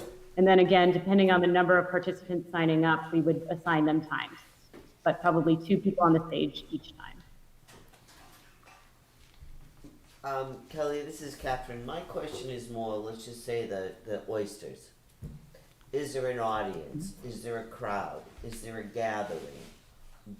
Those are my questions. I get, doing it in isolation, maybe you could later on say who the winners are, but is there going to be a gathering around that event as far as an audience? The plan, no, we do not intend to have a gathering. We're trying to keep limited to the seating allowed within the washout parking lot.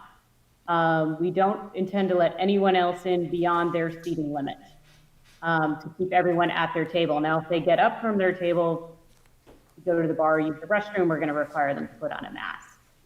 Okay. So, and then our intent is virtually stream it as well, yeah.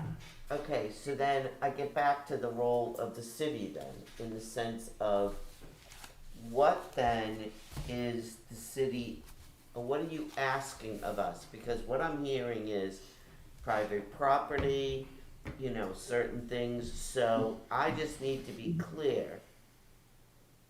You know where I'm headed with what? Absolutely. We understand, yes, we don't necessarily need any approvals, but it's always important for us to work with you. So we wanted the city's blessing and just a clear communication line so you know what's happening and what our intent was. Okay, so then I have a question for the chief. Okay, I know you've probably looked at this, you've seen maybe the history, you've seen now what this is. What are your thoughts? Well, similar to what Mayor Goodwin mentioned, the events are on private property. Sounds like they have the plan as far as distancing is concerned. It's not something that I think it's a good idea for the city to sanction, simply because we're just not in a good COVID space right now. That being said, if they want to host those events on their private property, that's their choice. Just understand that whatever the state rules are and the city rules are would obviously apply to those properties. So. Thank you. Any other questions for that? Mark? Okay. Next. The next thing I just wanted to touch on was obviously the Sea and Sand Festival. We know that we received approval on this in the past with the caveat, of course, of COVID. I just wanted to communicate that we're assuming obviously no street closure, and we're going to rescind all of those prior approvals and work, if we do anything, it would be a small virtual something or a small private property event. I just want to assure that we're correct in moving forward, moving through February. Well, right now, there's no mass gatherings in the state, so, I wouldn't call it Sea and Sand Festival. I mean, I would kind of hold that, if I were y'all, I would hold that title in my pocket, and if things get better later on, we'll break it out then. Personally, that's what I would think I would do with that title, because that title draws people. As soon as you say it, that's a draw, just from history. So later on, when you want to draw some people, I would want to be able to use that title, I would think. Yeah, that's very good. My other question is, so are we saying then, if that's the case, because there is a February date, is that, are you proposing something for that? What's happening as far as? I was just, wanted to communicate that we will not be holding a street festival. I just wanted to make sure that the city was thinking the same way that we would. We would not be holding a street festival. We will take down the marketing for that event on February 20th and So there may be some event. Something similar. There may be some event, but it's not the traditional CNC. It would probably be something like Taste that I've come up with, like a virtual component or something, but not not obviously anything to the scale that it typically is. Thank you. Okay. Any other comments from you guys? Questions? Thank you, ma'am. Thank you. Mr. Burville, am I pronouncing it right? Yes, Okay. Jared, Tom Burville, you can hear me okay? Yep, we even can see you. I don't know if you can see us or not. All right,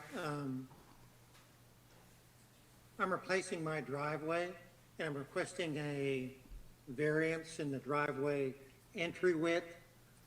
I've sent a site plan in, I think it's on page 74 of your packet tonight. The reason I'm replacing my driveway is that it's developed a sinkhole, the concrete is cracked. I'm not replacing it over the issue of the width of the driveway, but since I am replacing it, I'm requesting a variance on the driveway width to 19 feet. The reason I'm doing that is because of the fire hydrant. It sits on the left side of the driveway, so coming in from Center Street, making a turn into the driveway and getting into the garage spaces, particularly the one on the right, it's kind of a short driveway. It's a pretty tight turn anyway. And because of the fire hydrant, I'm not able to use the full width of the driveway because the front of the car would hit the fire hydrant. So I'm taking the opportunity of replacing my driveway to see if I can get a variance and extend the entry width to 19 feet to make the turn a little easier.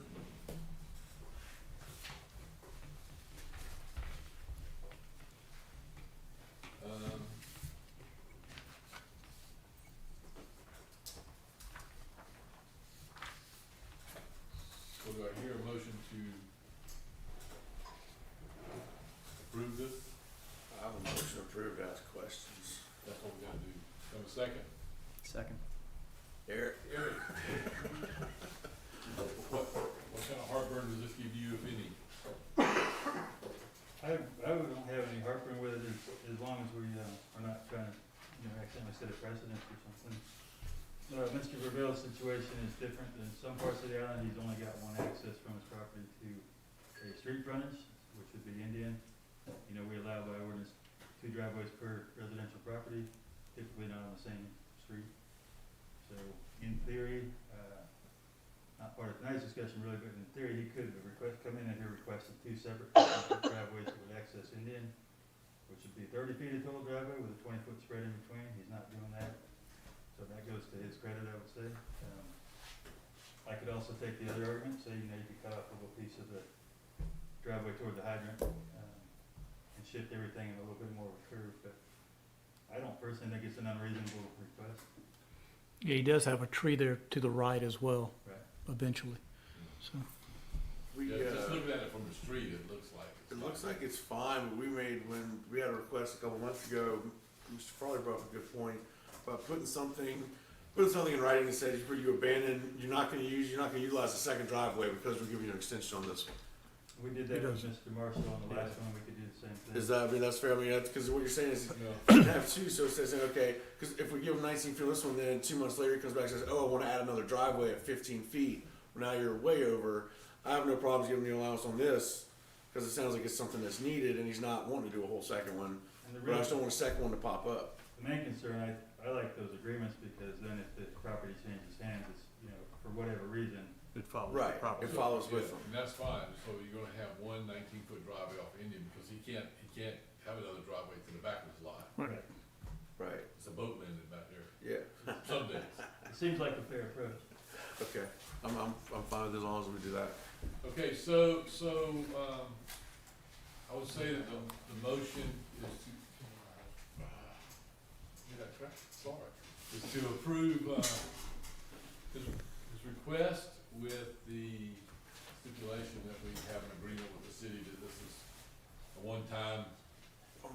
I'm assuming that it's Driveway, also one driveway. following all of the driveway restrictions as far as material. Yes. Okay. Yeah. He's going I to- forgot to ask that. Pervious, but, yeah. it's going to He's pervious. taking out, impervious driveway and going back to the 100% Cool. pervious. Yeah. And what did we say the last time? I mean, do we need? Well, Mr. you can't Fo- do it exactly the same as you did last time because you could access the lot from two different roads. This way, there's only one road access West Indian.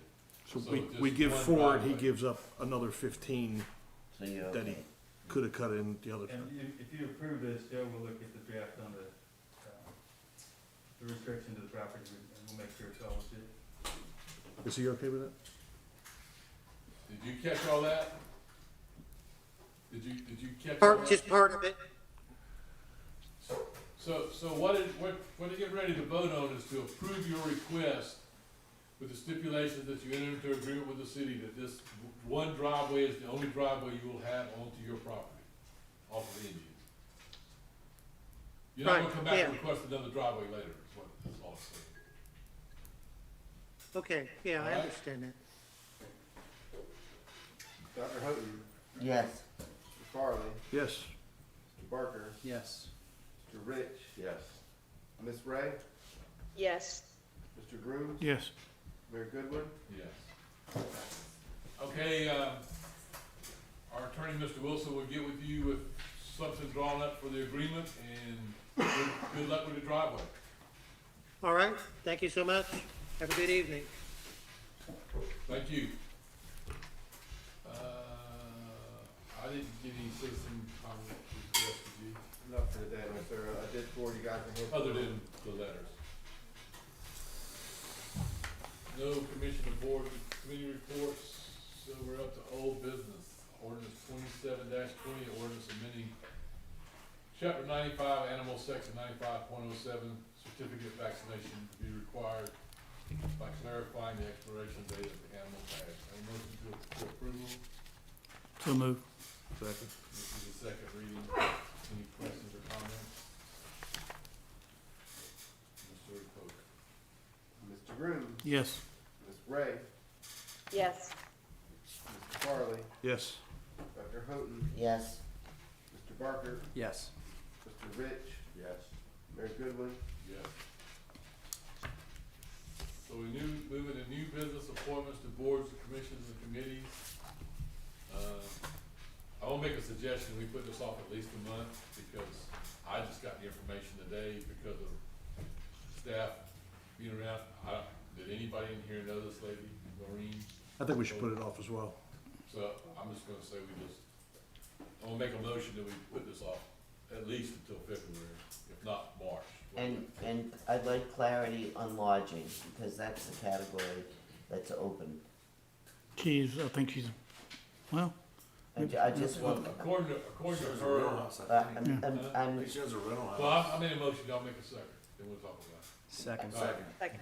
Yeah, according to her, that I just got this afternoon, I think she considers herself in lodging because she lives, God, where does she live? Somewhere else, she has a condo here that she rents. they bought Pavilion Watch. Fort Mill, that's Yeah, right. Pavilion Watch, I think they Yeah. bought. So, What are the, can we get a copy of the TVPC rules for board members again, whenever if we get more information, this comes up again? Cause we'll I send- always can't remember what criteria is which for which board. We'll And send that's it to one you. that somebody lives in Fort Mill, I don't necessarily think that counts for our TVPC board. Well, Personally. Not gonna make a whole lot of meetings probably, but we'll send them out with, did everybody get a copy of her? Yeah, Yes. by us. Okay, so just send them a copy. Yeah. Alright, so it is gonna, February, March, what day? February. Postponement, February? February. I'm good. Okay. So we're voting on postponing this vote until February. Mr. Rich, Yes. Ms. Ray, Yes. Dr. Houghton, Yes. Mr. Farley, Yes. Mr. Grooms, Yes. Mr. Baker, Yes. Mayor Goodwin. Yes. Congratulations. Okay, emergency ordinance 11 Drop it 20, we need to do this again for the mass ordinance for another, one more time for 60 days. I have a motion for approval, So move. a second. Yes.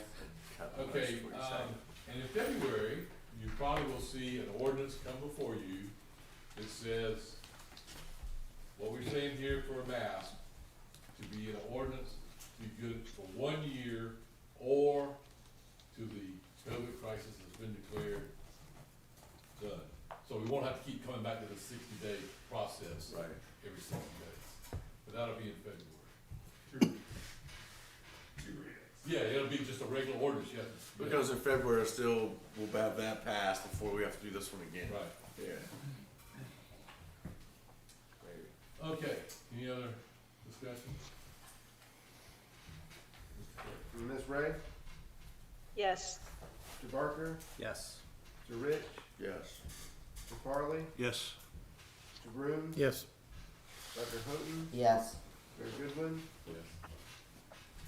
So what movie was it that kept going over and over and over? Groundhog Day. Groundhog Day. February 2nd. Makes you think, there you go. Ordinance 1-21. Ordinance amending chapter 72 parking regulations, section 72.21 sale of parking permits by adding restrictions for the usage of non-resident parking decals. I'll go back to the front, but I think I remember everything. I have a motion for approval, and then we'll do the So moved. Second.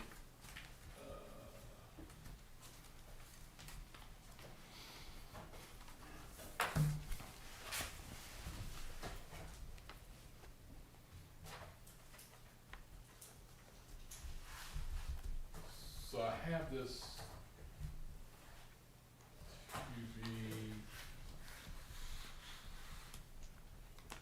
to be amended under G, section 72.21G, to say, non-residential or non-qualified parking decals shall be valid in paid parking spaces except 2 east and 3 west. The lots at 2 east and 3 west? Well, those are paid parking spaces, but whatever, lots at 2 east and 3 west is fine with me. Except lots at 2 east and 3 west. Did you get that? Need a second for the amendment? Yeah. Second. Any other discussion about that? Okay. Dr. Houghton, Yes. Mr. Rich, Yes. Mr. Farley, Yes. Mr. Barker, Yes. Mr. Groom, Yes. Ms. Ray, Yes. Mayor Goodwin, Yes. amendment passes. Back to the ordinance as amended. Okay. Mr. Farley, Yes. Mr. Barker, Yes. Mr. Rich, Yes. Dr. Houghton, Yes. Ms. Ray, Yes. Mr. Groom, Yes. Mayor Goodwin, Yes. Okay, 2-21, ordinance 2-21.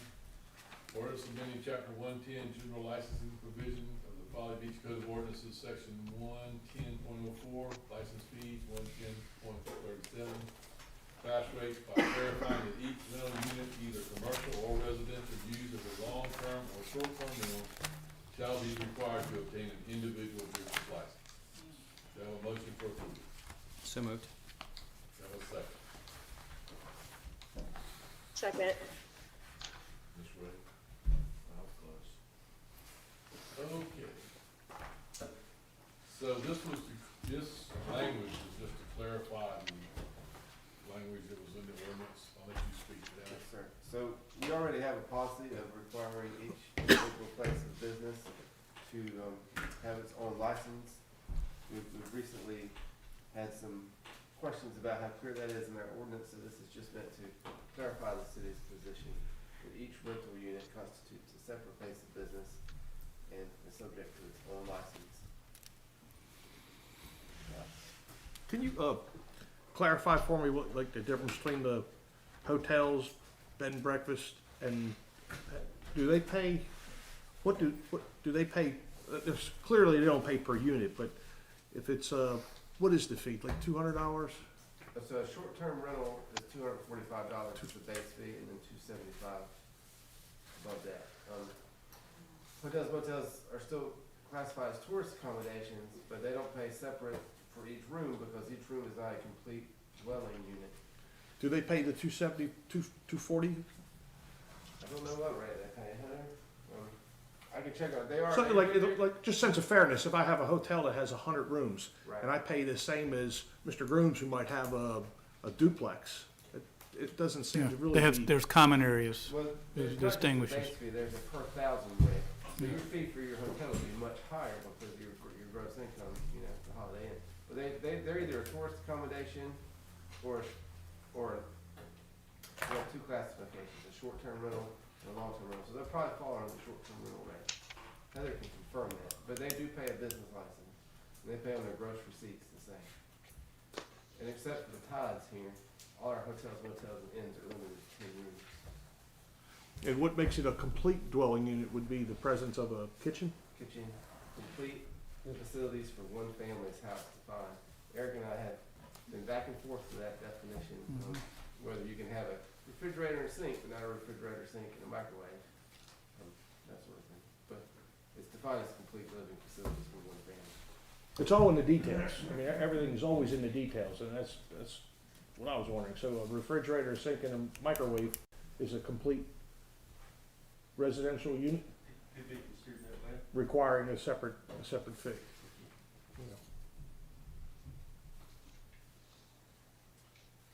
Any other questions? So a bed and breakfast that has a couple efficiencies, that has everything, do they have to pay separately on that? Well, we wouldn't let a bed and breakfast have efficiencies because then they'd have multiple dwelling units in one building, which is prohibited in 95% of the zoning districts on Folly Beach.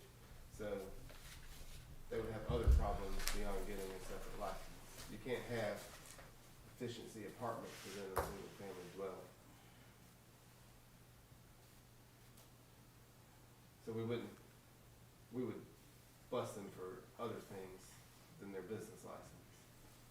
And our, Okay. if you know of any, we're glad to hear about it. I know, I'm looking, I'm going, "Now what are you thinking?" Okay. Yeah, can I Yeah. mention this other change we're making? Yes. Yeah. So this is a separate, a somewhat separate change, same code, but I just wanted to point it out for everyone's benefit. This was an issue that came up, out on Kiowa. Now that we have so many VRBOs out there, some houses or some short-term rentals may be under a rental agency management agreement and VRBO. A lot of times when that happens, people rely on the management agency to do their business license. And of course, the management agency only captures the income they earn through the management agency, not separate income that's being earned through VRBO.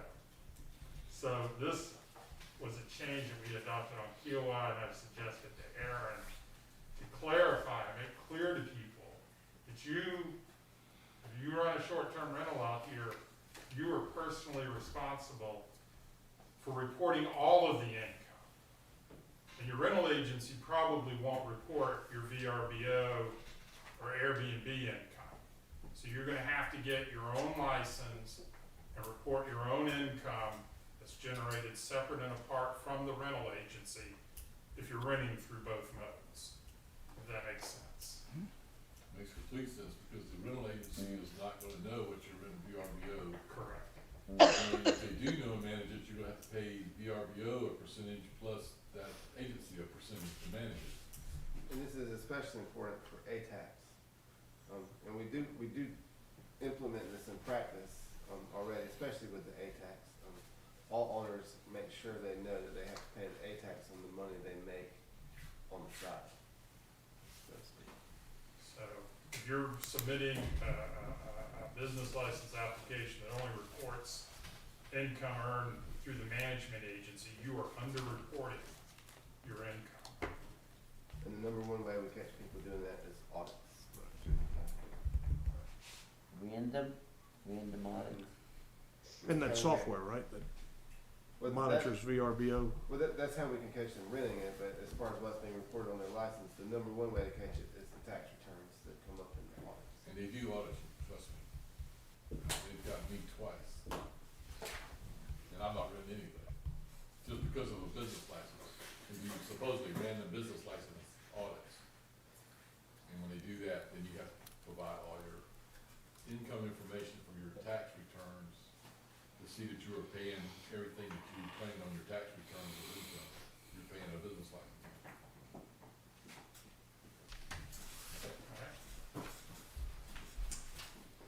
Any other questions, comments? Okay. Mr. Farley, Yes. Mr. Rich, No. Mr. Barker, Yes. sorry, Mr. Grooms, Yes. Ms. Ray, Yes. Dr. Houghton, Yes. Mayor Goodwin, Yes.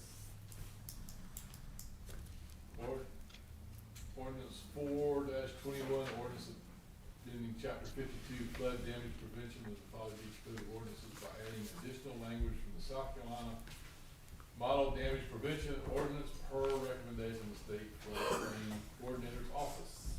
Motion for approval. So moved. Have a second? Second. Any questions for Mr. Lutz?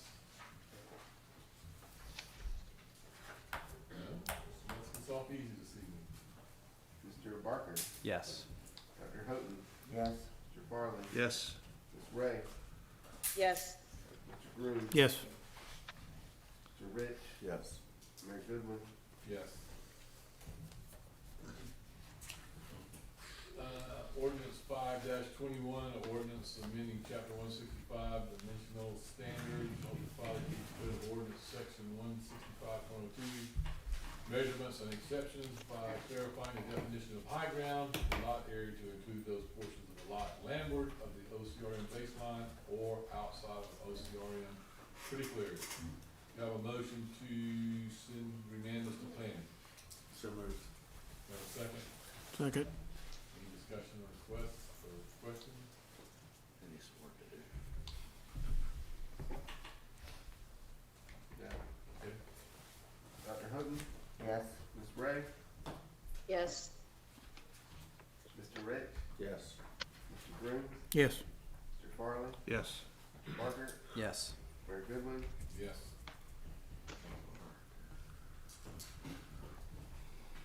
Okay, resolution 1-21, resolution by Folly Beach City Council authorizing staff to spend up to $5,000 in funds from the Parks and Recreation Reserve in addition to budgeted funds in the Facilities Department operating account in the current fiscal year for new exercise/sports equipment at the Folly River Park and Pirates Cove Park.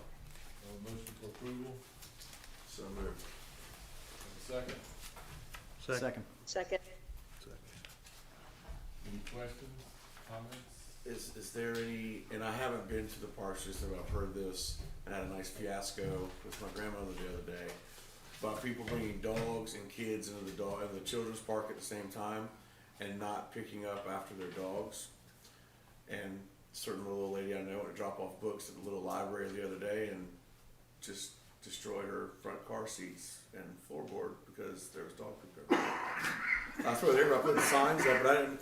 I've seen people in there, and I get it. You're taking your family in there, you bring your dog in there with you, but is that allowed? Are there signage against that? It just deals with the park in general. Is there more signage necessary, or tweak our signage, or how does that sit? You can't have a dog in here. We don't specifically have that on the rule sign right now, but, you know, If nothing else, while Parks and Rec's listening, let's pass it on to them like, hey man, heard this from a lot of people lately about people not picking up after their dogs in the right of way next to the park and inside. There's a lot of kids parties in there and old ladies going to the little lending library like my grandmother who don't need to throw away their shoes. You know, the only place that I can think of that says no dogs allowed around here is right out back. Got a little memorial garden out here, so it might be something we need to look at it. I think that maybe having some up net bags along, you know, as you're coming up to the. Might not be bad, yeah, some good bags right there. Okay. Mr. Grooms, Yes. Dr. Houghton, Yes. Mr. Rich, Yeah. Mr. Barker, Yes. Ms. Ray, Yes. Mr. Farley, Yes. Mayor Goodwin, Yes. Resolution 2-21. Resolution by Folly Beach City Council setting the price and number of non-residential parking passes for 2021. Have a motion for approval. So moved. So second. So this needs to be amended to say 50 non-residential parking passes at $25.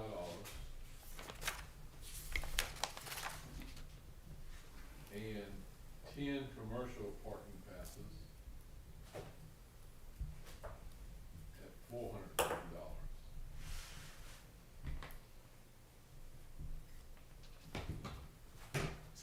Do I have a second for the motion for amendment? Second. So, any discussion about the amendment? As on, a vote on the amendment. Dr. Houghton, Yes. Mr. Grooms, Yes. Mr. Rich, No. Mr. Barker, Yes. Farley, Yes. Ms. Ray, Yes. Mayor Goodwin, No. passes. Yeah. Back to the resolution as amended.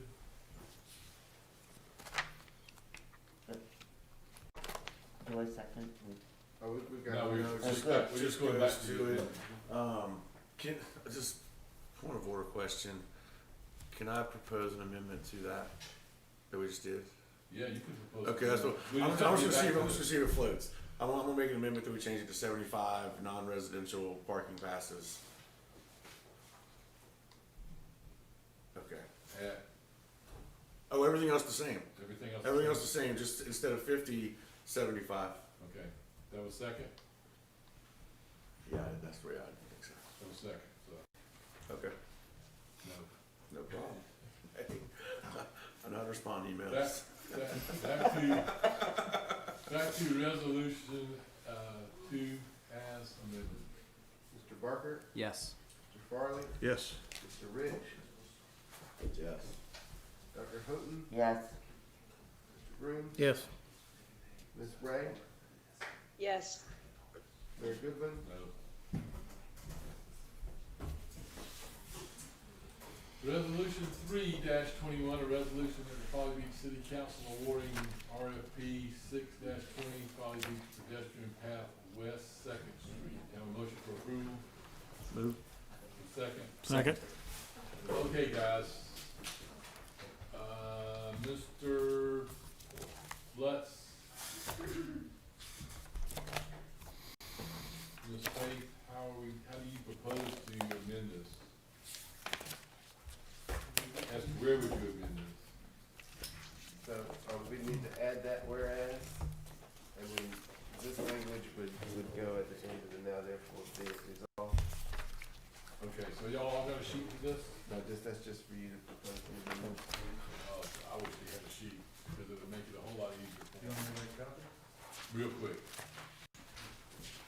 Well, Eric's making copies, as they discussed in the work session, we were requesting extra $8,000, so we have to pay that out to our consultant that we awarded the bid for the designs. And since that $8,000 crosses a threshold in our financing procedures, we have to get city council's approval to amend that contract. Where do we? KTC also pulled out, right? Yes, sir. I think they misunderstood the bid specs. Where do we stand with the money that we have budgeted for this and where we're currently bidding at? So we are on target, we may be slightly over, we just got another bill in from the contractor not too long ago, so I don't have an exact number, but we're pretty close. With this $8,000 addition, With the 8,000, and where the bid came in at 245, and another bill you just got from another contractor, what, give me a number wise, what we're looking at over, we're looking at over 20 grand, 30 grand, 100 grand, put it in the ballpark. I don't know, I haven't got all the bills yet.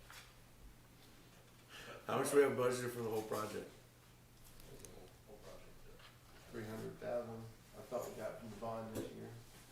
Oh, as far as budgeted this year, pedestrian has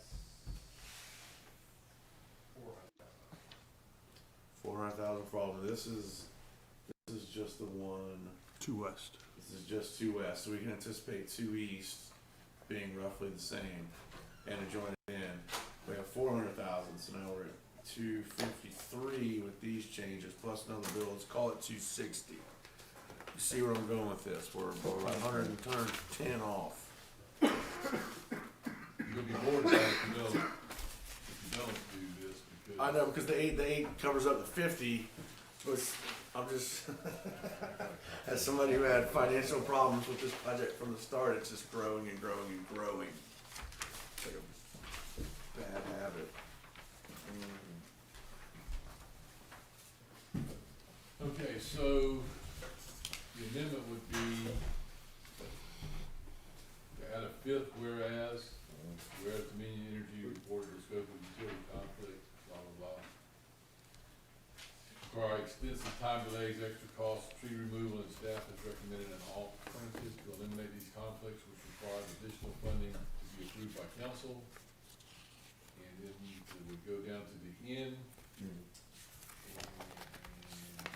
City consulting engineer, and to authorize an additional $8,000 be paid to Davis and Floyd for design changes and permit modifications to alleviate utility conflicts identified on the project walkthrough with Dominion Energy. That would be the amendment. I think it should include something about that this will result in significant savings overall. I mean, we're talking about spending an extra 8, but in the net is going to be, to DJ's point, it's going to save 42 by spending 8. I have another question. I don't know if are we on this amendment now? Do we need to approve this amendment before we talk, or where are we at? No, this is my motion for an amendment from recommendation from the staff, so we need a second. Second. Now, if you wanna, Now, since we're looking at being short over $100,000 for this complete project, and I think a big part of this project is based on, you know, the visitors with the parking and all that stuff, and that's how this project can be funded, is through paid parking. We're in a state of a little turmoil right now with some of our state legislators because they want to try and take away paid parking. Is there a way to pause this right where it's at for 6 months? And let's see how that shakes out, because it's one thing if we're going to have a $110,000 deficit and we know we're going to have consistent paid parking revenues to offset it and pay for these benefits for our visitors and things of that sort. But if we're not allowed to charge them for parking anymore, then certain luxuries are going to have to be exixed. And I think, and this is going to be one of the luxury items. I feel that it's. I would say don't pause this one. If you wanna pause something, pause any other projects in this process, which would be east or anything else. I mean, why not? This one's already. I mean, because we have already got but this much money involved in it, and you need to get those people off the roadway back there. Just because there's so many people that walk down the middle of that damn road. No, I'm with you. I'm not worried about now. I'm worried about 3 years from now when we don't have that. If something happens, the worst case scenario, we don't have that parking revenue coming in. But you what got, are we gonna do? We have a bunch of half-made paths. You got it budgeted that would cover all this, and Yeah. and money left over, you just won't do anything else for a while till you find out what. Well, I live on the east side, and I think that stinks. You don't live where all the people walk because there's a. At some- They walk on the At east some side point in too. time, we I gotta- know, I get it. That's fine. I would like to see that happen. I'd like us to pause all future pedestrian paths, and honestly, any luxury visitor-related projects until we get this paid parking thing resolved, because that's a huge percent. We use that money to improve the visitor experience. That's one thing that state legislatures aren't understanding. It's like we take that money, we pocket it, and we buy luxury items like, you know, police cars or something. We buy stuff that we have to use to enforce rules and make the whole visitor experience better. So the money sits there and turns around, but we can't spend that money on those items if we don't have it coming in. I don't have any problem pausing it, but that's kind of getting away from the subject here, but. Yeah, I see what you're saying. I will say this to get away from the subject too, if personally, as long as I'm the mayor, if they cut out paid parking for barrier islands, if they're gonna narrow down the whole state of South Carolina to the barrier islands and cut out paid parking and not everywhere else in the state, I'm not gonna spend another nickel on parking for this place, period. I don't care if all the right of ways grow up in trees 40 feet tall. I don't care if everybody runs out there and plants flowers in them. If the state wants them open, they better come open them. They better come fix them. I get it, but that goes against. I know that doesn't, but this is something already more budgeted, and this is, you still got more than this left in the budget. So Yeah, that's that was what I'm supposed to be saying. for 2 paths. Okay, so not I even one. love pedestrian paths. I love to see that, like, we're looking to our safety of the walkers and whatever. So just to kind of circle back on this, what are we exactly saying? That that we're doing. We're literally saving money. We're continuing with the project. So what are we voting on today? You're voting on changing the project, you're doing a change order on the project and not have as wide a path, more narrow path with a curve. Okay, It impacts less utilities and removes less trees. But we need to pay for the engineer to design that based on the walkthrough that we had with Dominion. How much money do we already have sunk into? okay, come forward, just so, you know, I'm clear. I can get the back down. I mean, Sometimes you gotta spend money to save money. okay, yeah. I'm good. So, and then we saved a tree. We keep going. So there's less impacts to the homeowner's property by extending that curbing, hopefully improving the drainage, stormwater. Again, that would be confirmed by this $8,000 design change. Got it. Less, yep, all the Okay. above. Perfect. And you're pretty convinced that the $8,000 will save the 50 in utility costs. It's not gonna be something where we find out in 2 months, oh, we spent 8,000, oh, but we're still gonna have to spend 45,000 for the utility costs. You're pretty Based on confident? Everything we know, and a site visit with two of the head people at Dominion for this area, they convinced us that if we do this, they will not charge us for any of the utility. Okay, that's, I was It's asking. moving things within a foot instead of No, I understand, just, redoing. unfortunately, I've been this for a long time, I've seen it play out the other way. That's all the information we have, but it seems pretty legit. Cool. Fabulous. Okay, any more questions on the amendment? On the amendment, All right. you all right? Yes, sir. You got one. Now, I'm good. Sorry about that. Mr. Parker, Yes. Mr. Farley, Yes. Mr. Rich, Yes. Dr. Houghton, Yes. Mr. Groom, Yes. Ms. Ray, Yes. Mayor Goodwin. Yes. So back to the resolution as amended. Now, Eric, you still good with landscape paver? Yes, sir. Okay, It's still a solid bid. okay, I'm just checking. Do we need to amend it where we take KTC out since they removed? Because on its face, it looks like we're picking not the cheapest, but we know that Just put it KTC. in the minutes, and KTC removed herself from the bid process. Just make a note of that in a minute, so if anybody ever goes back and looks at it, they'll know. Okay.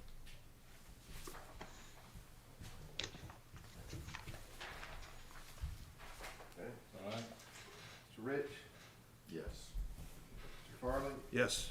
Ms. Ray, Yes. Mr. Groom, Yes. Dr. Houghton, Yes. Mr. Parker, Yes. Mayor Goodwin. Yes.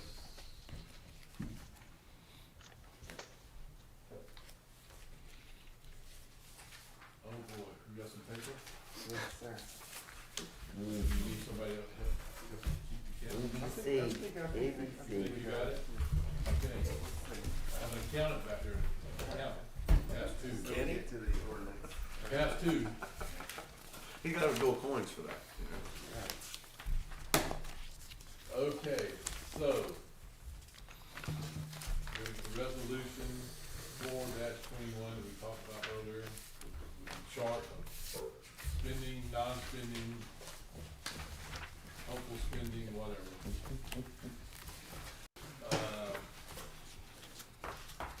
And this is a resolution by Folly Beach City Council authorizing the transfer of funds from the City Hall bond reserve account to cover change orders and the increase in the furniture budget and new roof to be included in the City Hall renovation project.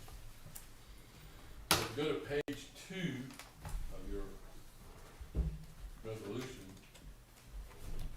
Now therefore be it resolved by City Council of Folly Beach, South Carolina, that staff is authorized to transfer funds for option blank for change orders plus 16,000 for a new roof.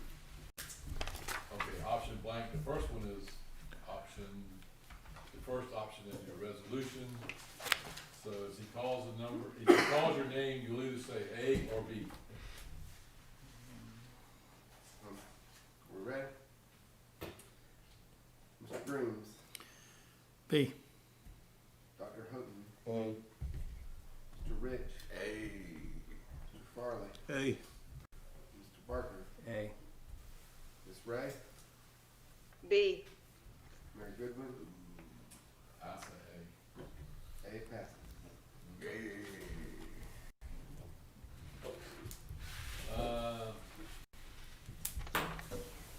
And option blank for increasing the furniture budget for a total of, from the city, Folly Beach.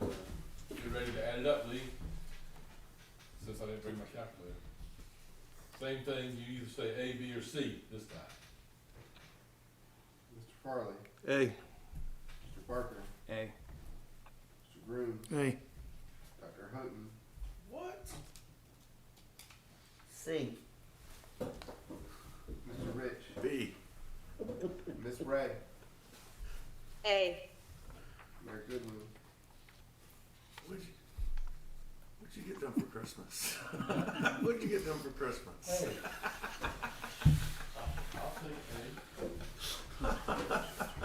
And the only reason I say it is because when you do, whoever it is, bring somebody into the mayor's office, it ought to look like the mayor's office. And it hasn't for a long time, really. And you threw away all your old stuff. I know, because two So- drawers were broken and the handles were falling off another one, so I mean, they wouldn't have to keep it. Eric could have fixed it. Resolution 5-21, a resolution by Folly Beach City Council supporting compliance with all federal and state safety regulations. This is an annual thing we have to do, to have a motion for approval. So moved. Second. this is it. I'm sorry, I missed the second. DJ second. Second, Bill. Any questions? Okay. Dr. Houghton, Yes. Mr. Rich, Yes. Miss Ray, Yes. Mr. Groom, Yes. Mr. Barker, Yes. Mr. Farley, Yes. Mayor Goodwin, Yes. Okay, Can I- so, Can I ask one question back on 421? Did we reconcile the elevator in the process? Or was that tucked in there?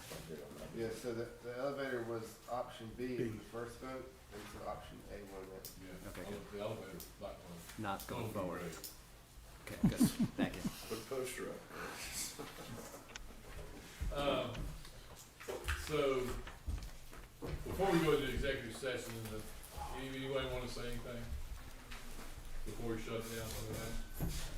Thank you, welcome to 2021. Is today the 44th birthday of Folly Beach? I saw that online. No,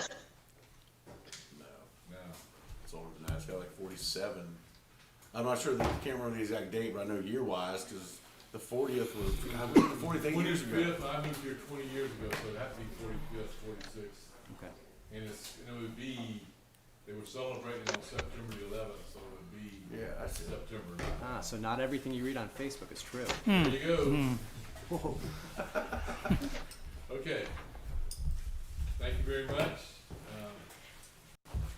Everyone, Stop streaming. stop screaming, stop screaming. Thank you.